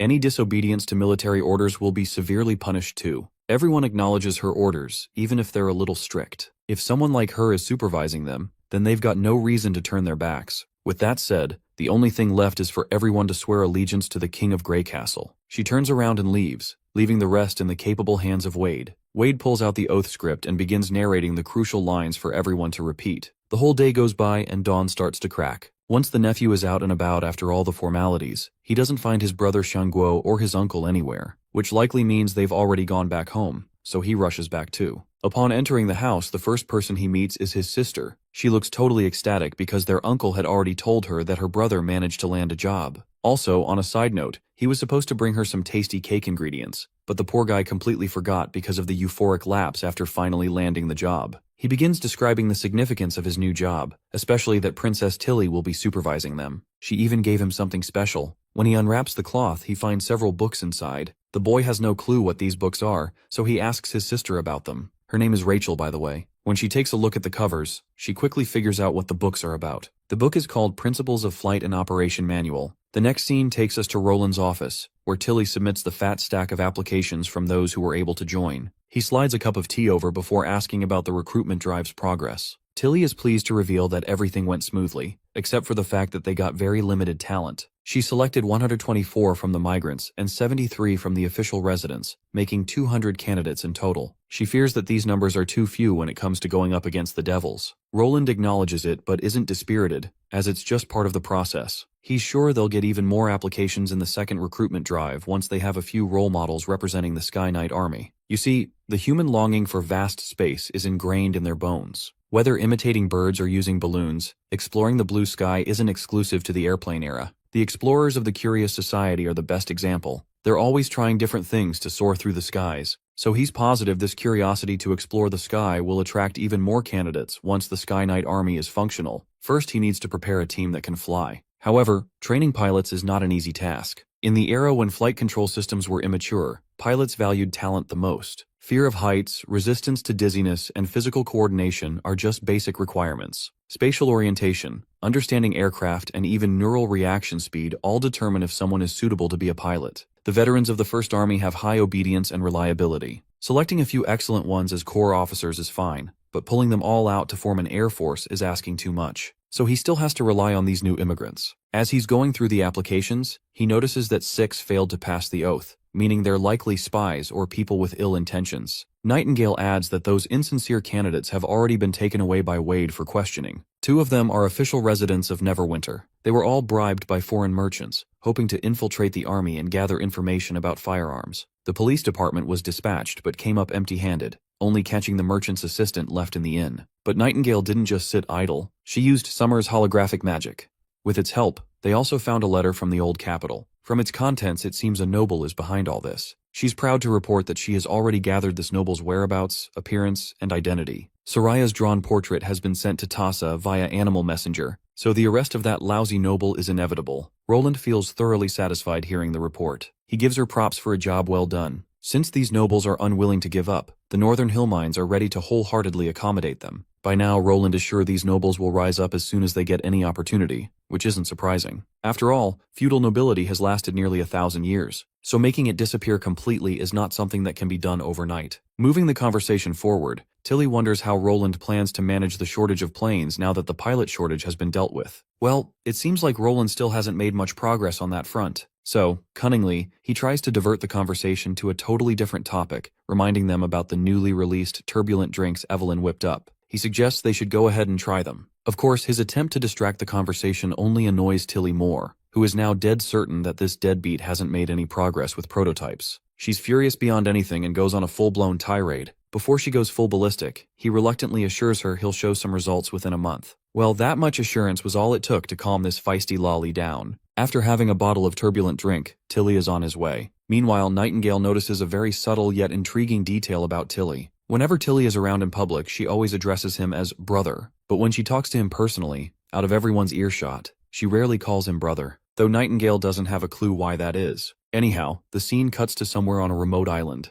It's actually our expedition team carried by Azima, searching for more uranium. As they walk deep into the dense forest, they notice a trap laid out meticulously. The Night Lady grabs her blade and throws her sword ahead, triggering the trap, causing a bunch of spears to launch over the target. Good thing they spotted the trap and stopped to check it. Otherwise, many would have been pushing up daisies by now. Despondence blankets everyone as they realize the gravity of their situation. Every vine and branch under their feet could be part of this same kind of tripwire trap. Unless they burn this place down to a crisp, their lives will remain in danger while moving. The only thing they can currently do is take a detour instead of moving forward. Meanwhile, the Night Lady knows pretty well that these traps aren't the work of hunters catching some animal. These traps are likely designed to trap humans. She's ready to take the plunge and goes forward to clear the way, much to everyone's bewilderment. They really don't want her to risk her life like this. But the lady doesn't listen and proceeds ahead, blade in hand. Chaos ensues when a giant boulder comes crashing her way, which she slices through as if it's butter. Damn, this is definitely a 10 out of 10 baddie, not some random NPC you'd expect to see dead after a few panels due to reckless behavior. The path ahead seems clear, devoid of dense foliage or thickets. With her last swing, she dismantles the last remaining traps, giving the crew the green light to move forward. Turns out, she's the divine punishment witch assigned by Roland, which explains why this woman is so brave and intelligent. With that, they decide to continue their journey. A while later, Baldy's bald yet sweaty head greets us, his jaw dropped after witnessing the might of this divine punishment witch. He always had this gut feeling that the warriors sent by Roland Wimbledon aren't weak sauce, but he didn't imagine them to be this outstanding. The divine witch cuts through the chatter and tells Baldy to start rattling off the truth. Of course, Baldy starts sweating in apprehension, as if he has no choice but to spill all the details he's been hiding.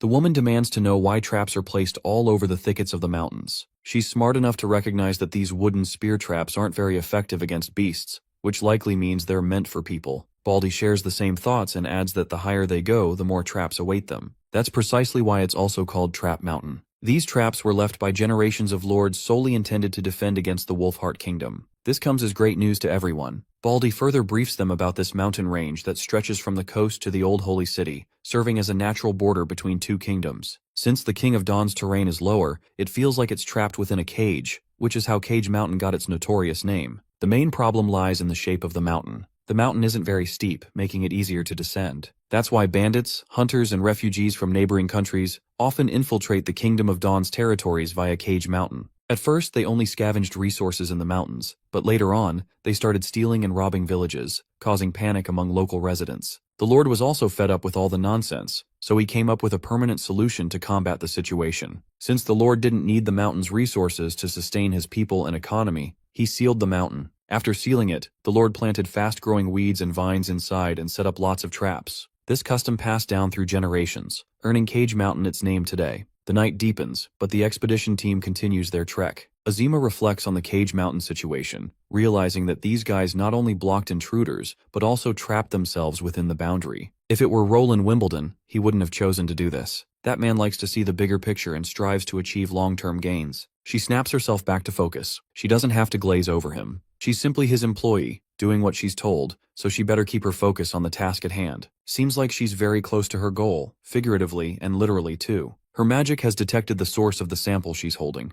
meaning they are quite close. A trail of light is leading them to the precise location. The Divine Witch decides to go ahead first, making sure there's nothing life-threatening. What she finds leaves her bewildered. Right in front of her is an abandoned ruin, which shocks Azima. Roland had tasked her to find this peculiar element, so it's quite weird that the source led her to an abandoned ruin. Seems like they hit the jackpot, and the Divine Witch is all hyped about it. The underground civilization left ruins all over the continent, and Tequila naturally studied them extensively. But these symbols carved on the walls aren't their script, and they have nothing to do with the magical characters set by the Alliance. So this discovery is entirely new, an unprecedented place they stumbled across. Azima can't make sense of the writing on the walls, even though every word is written clearly and plainly. If these ruins weren't left by a civilization that fought in the Divine War, it likely means that an unknown race lived here in the past with its own culture and everything. It may be possible, But the Divine Witch adds that there are no records or studies hinting that the underground civilization split into tribes and created an entirely new culture and language. Currently, the only thing they can do is get inside and take a look for themselves. After wandering around, they find a stone tablet, which seems to be written in the common language they use. When they read the tablet, it says, "Land of the gods is cursed and prohibits entry if you don't want to die." Upon reading this, that baldy bastard is panicking out of his wits, assuming the worst-case scenario. The mention of a cursed temple grabs everyone's attention, and they're sure Baldy likely knows something about it. Baldy promptly begins his lore dump. There are rumors that over 100 years ago, when the local lord set traps to stop the Wolfheart people, the knights assigned to place traps one day got caught in heavy rain. They stumbled across a strange temple, which they thought to use as shelter. Even before Baldy reveals more, the Divine Witch knows the rest of the story. She knows they found treasures in the temple, and with the villagers driven by greed, they stole the treasures but were cursed by the gods in return. In the end, they met a tragic fate, one after another. Well, the reason she knows this story is because it's all bullshit. She can bet her life this rumor was made up by the Lord to keep all the riches for himself. As for the knights who found the treasures, they were used as evidence of the curse. But then Baldy adds another twist. Those knights supposedly cursed didn't die immediately. It took about 10 years for them all to die off. It's said they suffered extreme pain until their deaths. Even the skin on their faces peeled off, revealing rotten flesh underneath. To prevent bad luck from spreading, the Lord forbade anyone from approaching that area. Currently, no one knows its exact location. I think I've cracked the code on what this curse is all about. It's fucking uranium radiation. Rather hilarious that Roland forgot to tell them about radiation's existence. Night is already upon them, and after absorbing all this lore from Baldy, the Divine Witch is still not satisfied and wants further clarification. Baldy once again doubles down on what he told them. He heard all of it at the tavern. If they don't believe him, he simply suggests they verify the rumors themselves. Azima begins weighing her options. After giving it proper thought, she starts to believe it might actually be a curse from the gods. One of the guys in charge of the expedition suggests heading back to town first to gather more intel before making their next move. Hearing that these guys are still planning to get inside, Baldy starts losing his bananas. He can't quite believe their objective was to enter the cursed temple to begin with. The Divine Witch knows it's complicated to explain. After all, they never intended to find a temple, it just happened to align with their main goal. Despite the apparent warnings and unwelcoming rumors surrounding this place, they seem to proceed with the plan. They must fulfill the Majesty's orders. The Divine Witch is also hyped to meet this so-called god inside here, who's out here cursing everyone. So they have to prepare to continue their venture. Roland had explicitly entrusted them to approach the source with caution, which just shows he probably knows the danger they're getting into. He gave them 2 routes, and they're supposed to pick only one based on their circumstances. First, if the source is out in the open, all they have to do is seal off the surrounding location and return to Neverwinter.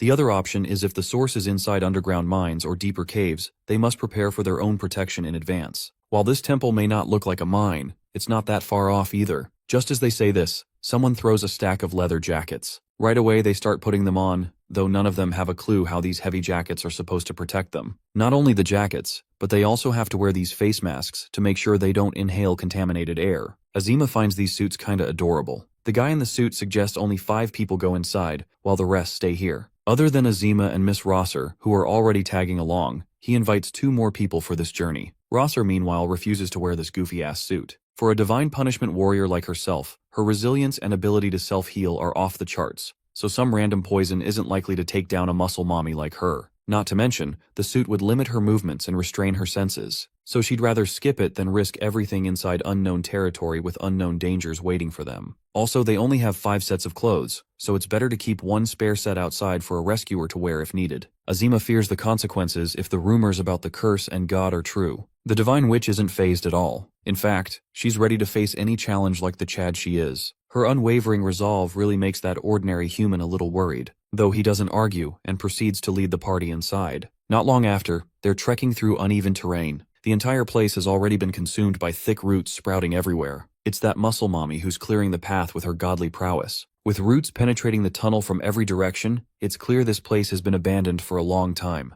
That said, it's also apparent this place wasn't just sealed off right after it was found, just like the Baldy said. For at least some time it must have been bustling with people. There are also torch holders everywhere on the walls. The carved holes are much cleaner than the walls, indicating they were made at very different times. If they were just taking shelter from the rain, there'd be no need to leave torches every 10 steps or so. Rosser isn't surprised this place was an attraction point. After all, if there really was treasure inside, it's impossible the local lord wouldn't be tempted. She also admits the Baldy out there might not be lying with his stories since rumors tend to get exaggerated over time. For now, they're curious if Roland is looking for the same treasure the local lord was after. If there really is treasure there, he worries if there's even much left in the tunnels for them to loot. Majesty Roland revealed how this treasure is imperative to create the brilliance of the sun, so they can't afford someone else stealing it. Well, they'll only get answers to their questions if they venture further inside. After a short walk, they finally get closer to their target. There's that unusually dark path ahead, likely reinforced with magic. Rosser tosses a pebble into the dark, blocking the path, and as it turns out, the stone just goes right through. After that, she doesn't hesitate before entering this unknown place, much to Azima's shock. Seeing this nerve-wracking, chill-inducing black door, Azima freezes there, forebodingly. This ominous door sparks a profound realization within her, a kind of truth she'd been denying for years. Until now she thought she was brave. But thinking about it, she's nowhere near as courageous as Rosser or the others who just went inside. That coward inside her is the one who forced her to stay on Sleeping Island and not join the Witch Union. But with her resolve renewed, she steels herself and proceeds to enter. Meanwhile, Rosser is already inside, looking around to make sense of things in the dark. This place is likely the bottom level of the ruins. It's not that big, maybe only 200 steps wide or less.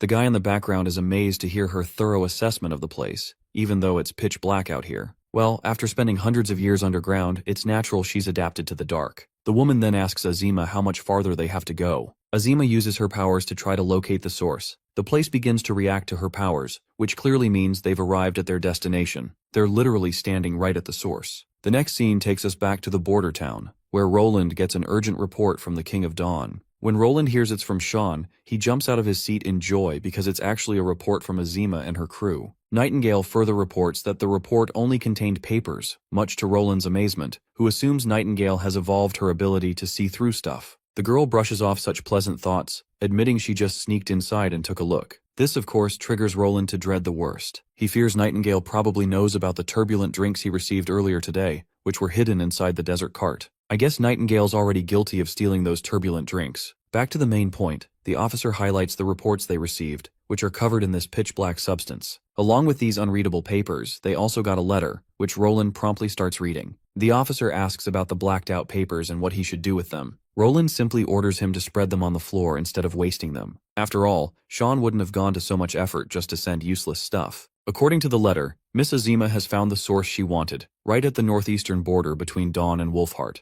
The locals call it Cage Mountain, but the source isn't in the mines. It's been found inside ancient ruins that seem very old. The fascinating part is the place doesn't belong to any underground civilization, nor is it remotely related to the Tequila fugitives. They had doubts it belonged to sea devils, but Azima's discovery disproved that guess. If anything, they're damn sure this is a relic left by a totally unknown tribe. Roland finds himself reflecting on this perilous development. After all, the existence of another unknown civilization was never mentioned by the Witch Alliance. If a foreign race actually existed in the past, it's unlikely it would have gone unnoticed by the Witch Alliance. So if the contents of the letter are correct, this means this civilization might have existed even before the underground civilization did. The key question is, why was this group so interested in uranium? The letter further mentions murals carved on the stone walls of the ruins' lower levels. The alien races we have seen in paintings don't match the particular race hinted at in these ruins. Miss Rosser and Sean believe this building was likely a place of execution. It's not only located above a source vein, but the builders also fired the ore into bricks used to pave walls and floors. Azima observed the same elements everywhere in the ruins. Even the murals used a lot of mineral materials. Around the lower level, they also found many cages and bones, which are depicted in the murals. They seem to imprison many enemies here, not just aliens, but also those resembling their own kind. Then they tortured them with uranium radiation, as if to please their god. Sean made sure to make rubbings of those murals as best as he could, and had them sent with a messenger from House Tokat to Neverwinter. Since they only have limited protective gear, the process of copying those murals onto paper has been slow. What Sean sent is just a part. Completing everything will take another month or two. Sean also expressed worries in his letter about Miss Rosser, since she entered without protective gear. All he can do is hope she isn't affected by the curse inside. The locals discovered this ruin earlier and caught a strange plague while looting it. Their greed led to their deaths, and so the place was dubbed the Temple of the Curse. Roland feels concerned after reading the letter, prompting Nightingale to assure him that even if the divine punishment witches are cursed, they can just swap bodies to fix everything, so there's no need to worry. Turns out he isn't worried about the divine punishment witches, but about Sean and Azima. According to the plan, they shouldn't stay in the mining area that long. You see, it doesn't matter if uranium is in raw form or enriched, the decay radiation is mainly alpha particles, which are hard to penetrate skin and harm the body. But that doesn't mean it's the same in the mining area. Considering these radioactive elements have existed for hundreds of millions of years, some have decayed into more dangerous elements. For example, with radon, the situation changes. Radon's half-life is only 3 days and it's a gas. It's easily inhaled, causing internal exposure, so shielding is necessary. The protective suits he prepared for the exploration team are designed for deep mining areas. The full-cover outerwear effectively isolates various toxic elements from uranium decay. Activated carbon masks can absorb radon and other toxic gases, as long as they don't stay in the mining area too long.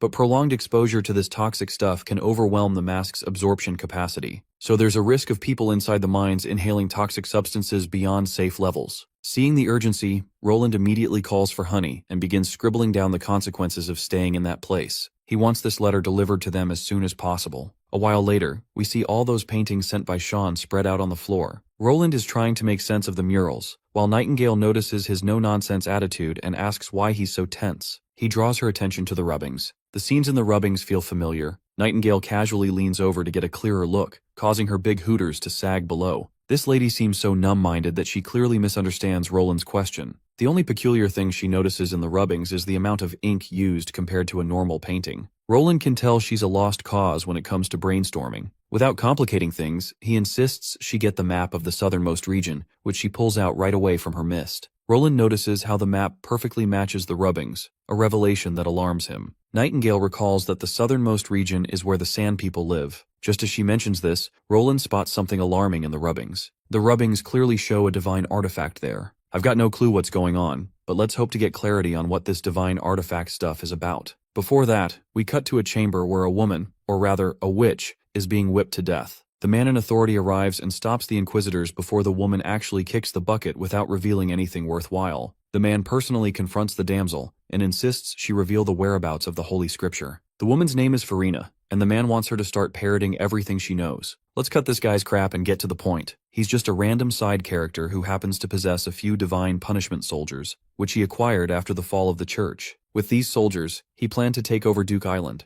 but most of his army has already been injured or died in battles. Now he wants this thing called the Holy Book left by the last pope, and he wants this witch to reveal its location. His name is Lorenzo, and the witch calls him a traitor. She fought his divine punishment warriors until she couldn't anymore but was captured in the end. However, she was able to chip away at the large number of soldiers this bastard had, so she throws a jab at him about how utterly weak he is right now. That's why he wants the Holy Book, to learn how to produce more divine punishment warriors and maintain his power. All her words crawl under this bastard's skin, who wastes no time bitch-slapping her and grabbing her by the throat in frustration. He threatens her to reveal the location of the book, but the lady's response remains the same. She doesn't know. Lorenzo is done insisting. He orders his men to amputate the limbs of the woman's friend and bring them to him. But this threat clearly fails to faze her. After all, she knows for the fact that her companions had already been killed. The fingers he brought earlier were clearly from corpses. Besides, she's not even the acting pope, so there's no way in hell she's ever come into contact with the Holy Book. That guy Tucker Thor might know something about it,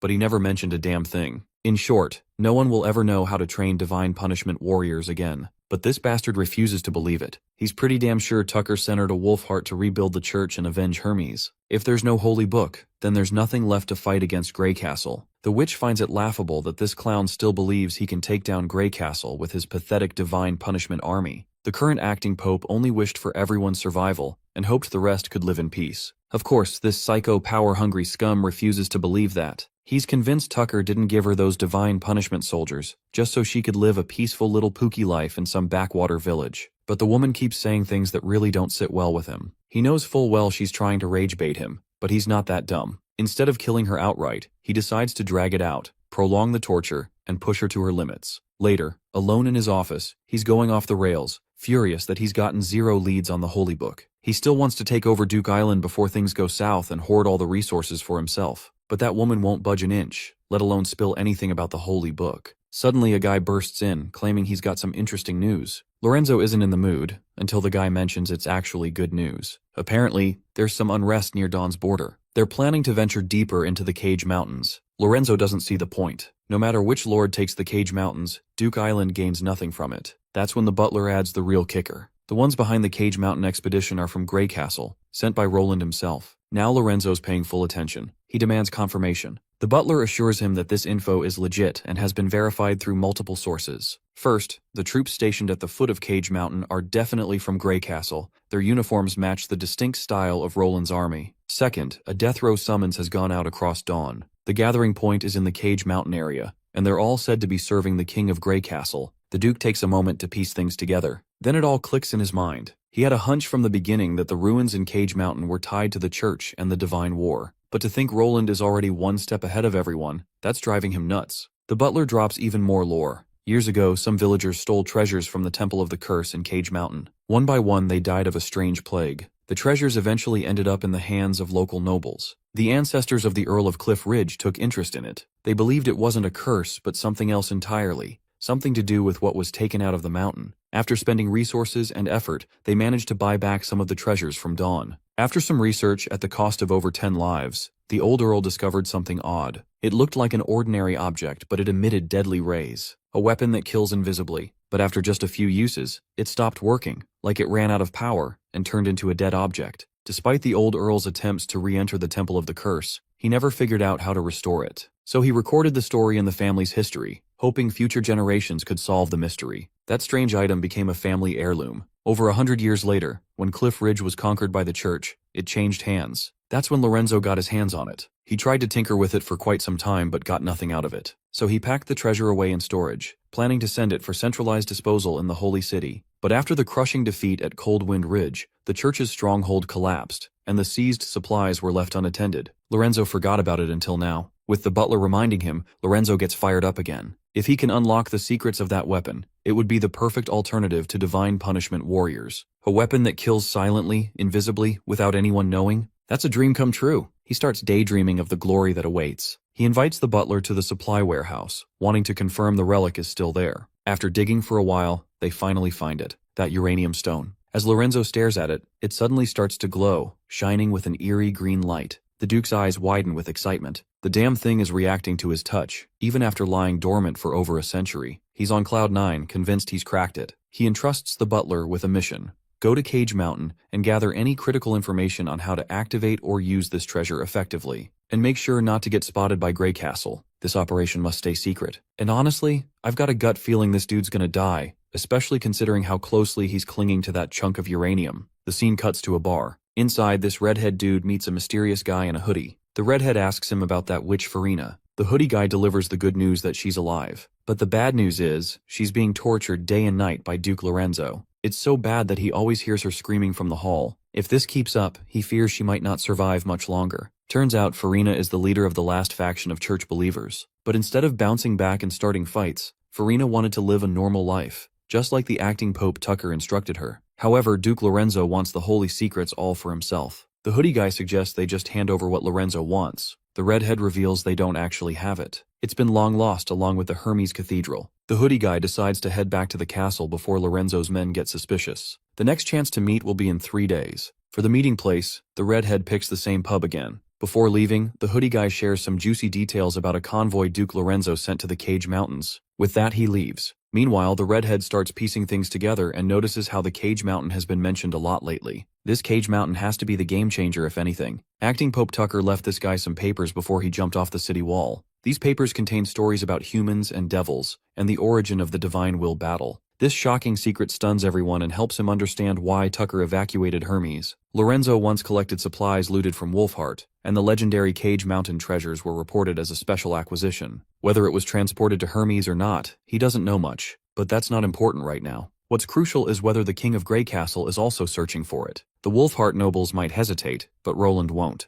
No one can withstand that terrifying army's assault. As long as he can use them to eliminate the traitors, this will give the redhead the chance to rescue Farina amid the chaos. Her cute face flashes before his eyes, making him go all pooky and swoon. We then cut to the third border city, where the tequila witches are trying to piece things together. Even after combing through every record and book, they haven't found a single mention of what Roland gathered from the rubbings sent by Azima and Sean. They're all exhausted searching for clues, but have managed nothing. Roland suggests they take a break, but Pasha's curious mind won't rest until she finds the place. She's amazed by Roland's discoveries. They overturn the entire history of the Alliance. In fact, all recorded human history. Despite collecting so much info over the years, the tequila witches now feel lost, as if they know nothing about this world. Roland assures her it's normal. The more you know, the more you realize how little you understand. In the end, all questions boil down to three things: where you are, who you're fighting, and who's fighting you. The witches aren't happy to hear his abstract crap and get the heebie-jeebies, but all the poor guy wanted was to reassure them a bit. He wants them to question who they are, where they came from, and where they're all going. Now that Pasha reflects on it, she's having a hard time answering, even though the questions are simple. The answers change completely with just a slight shift in perspective. Let's cut the mambo-jumbo and move on. Now that they understand the unknown divine will battle from the past, and the new race that existed, it's time to discuss it thoroughly in the next meeting. Everyone should know about it as soon as possible. The ladies are more than ready to discuss everything. The next scene shows every important figure gathered in the meeting hall. Filled with these new discoveries, they all have questions.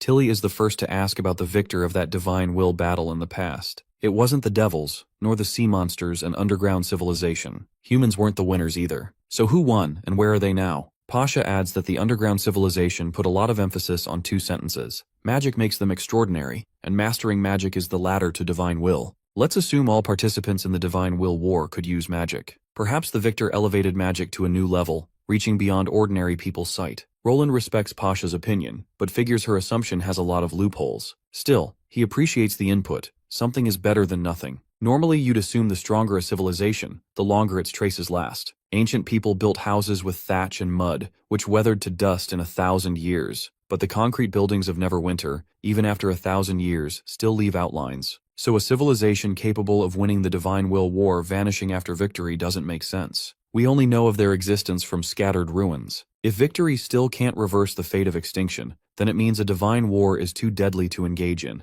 Enough to shake everyone's resolve and make them think twice before indulging in one. Iris then chimes in, since the murals date back at least 1,400 years, humanity's experience can't truly be called the first Divine Will War. So Roland decides to rename this old Divine Will War to avoid confusion. He temporarily calls it the War of the Lost. As for their current plans, he wants to proceed with exploring the Cage Mountain ruins. This is the only way to achieve victory in the upcoming war. Only by winning can they unravel all the mysteries surrounding them. This time, he plans to drive the devils out of the fertile plains completely. This is for expanding Neverwinter and laying the groundwork for their final victory. The scene cuts to Roland having tea with Thunder. It seems the time to explore the Shadow Sea has finally come for Thunder. Roland is kinda jealous he can't join the journey. Thunder feels proud, claiming this will be the largest expedition in the Bay Islands history. He's already gotten used to the steel ship, so there won't be any problems mid-journey. It's all thanks to Anna, who improved the ship based on his feedback. Anna asks Thunder for one thing. Since the ship has only done shallow water trials, she wants thorough reports once he begins deep-sea travel. She advises him to use Neverwinter's new waterproof ink and sealed pouches so the reports survive the harsh, unforgiving sea environment. Roland also has a favor to ask. Actually, he wants to recruit a team of adventurers, unrelated to this expedition.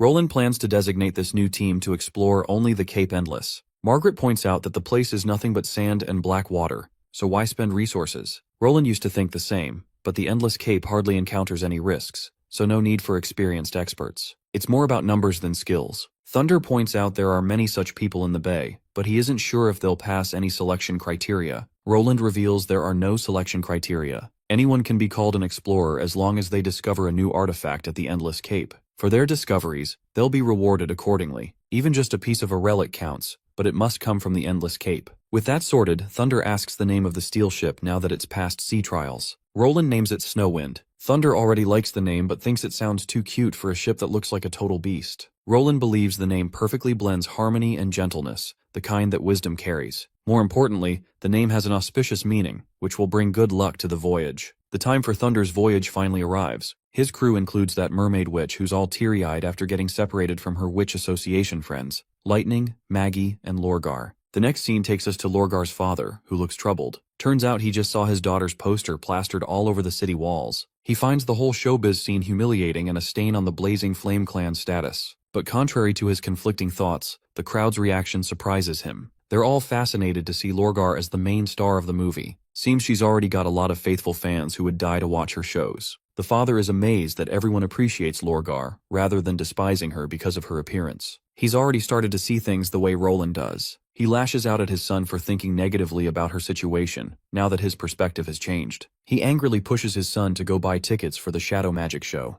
The crowd is dense, with people from every corner of the city coming to join the fair. There seem to be multiple activities going on, including a running race. The doting father is so hyped he literally cosplays as his own daughter and joins the race. Meanwhile, the brother feels utterly pathetic. He never gets the kind of attention from his father that Lorgar gets. He's not sure if he can ever beat her in life. Just as he's feeling hopeless, his father comes to him and asks him to run in his stead. After all, he is getting old, so running isn't for the old. Only the younger ones should participate. The father even makes sure to put wolf ears and a tail on his son. He reminds him Lorgar is still family, no matter if she left home. He wants his son to represent the Mojin people and make a name for her by acing the race. The brother understands the depth of his father's words and promptly starts sprinting ahead of everyone. He's glad his father's been watching him after all, meaning he isn't as neglected or undervalued as he thought. All his past efforts weren't in vain. His father has always been watching from afar. At the finish line, we see a few familiar faces arriving. One of them is Knight Carter, wearing a red cape with a royal emblem. Meanwhile, Wade carries Honey around, who's writing down every significant detail for the next day's newspaper. As the contestants are struggling against each other to reach the finish line, Honey makes sure to write this significant moment in her journal. Let's shift perspective to Knight Carter, who looks utterly exhausted and out of breath. That robe he's wearing is heavy as hell, making his movements sluggish. Still, he can't give up the race for the sake of his wife, at least not now that the finish line is so close.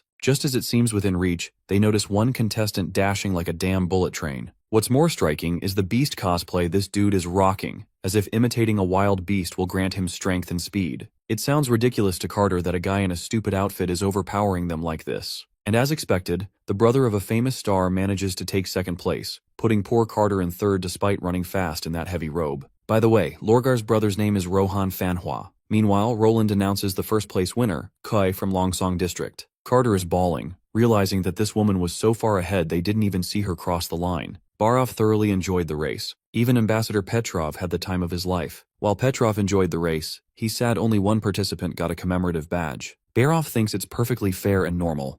This sparks a little argument between the two officials, with Roland watching from the sidelines. One sees things through a diplomatic perspective, the other considers people's feelings over rigid systems. I think we're taking Barov's side here for once. This girl Kui earned her win through sheer hard work. She used to be a street rat, but once liberated, she became a proud mail carrier, running through the streets and alleys of Chang'e Fortress every day. This job helped her reach the finish line earlier than anyone else, and thus she brought a win to her district. Suddenly, Anna appears, asking if sports events are similar to this in his world. She also points out how he was zoning out in the first half of the race. Roland had been thinking about something missing, a commentator and live broadcasting. He explains broadcasting and commentary to her as the day passes until dawn. People gather in the city center, with Roland about to announce something crucial. A crucial war needs an inspiring start, and now's the perfect time to boost morale with a pre-battle speech. First, he boosts people's morale by reminding them how far they've come. What used to take weeks by carriage now takes a single day. That's why people from every corner of Neverwinter can join this fair. He assures them that steam trains, bicycles, and more are just the tip of the iceberg. There's a lot they'll achieve. The word impossible is just a relic of the past, and this race proves it. The crowd fires up, believing impossible doesn't exist so long Roland is around. It is then Roland slips in the day's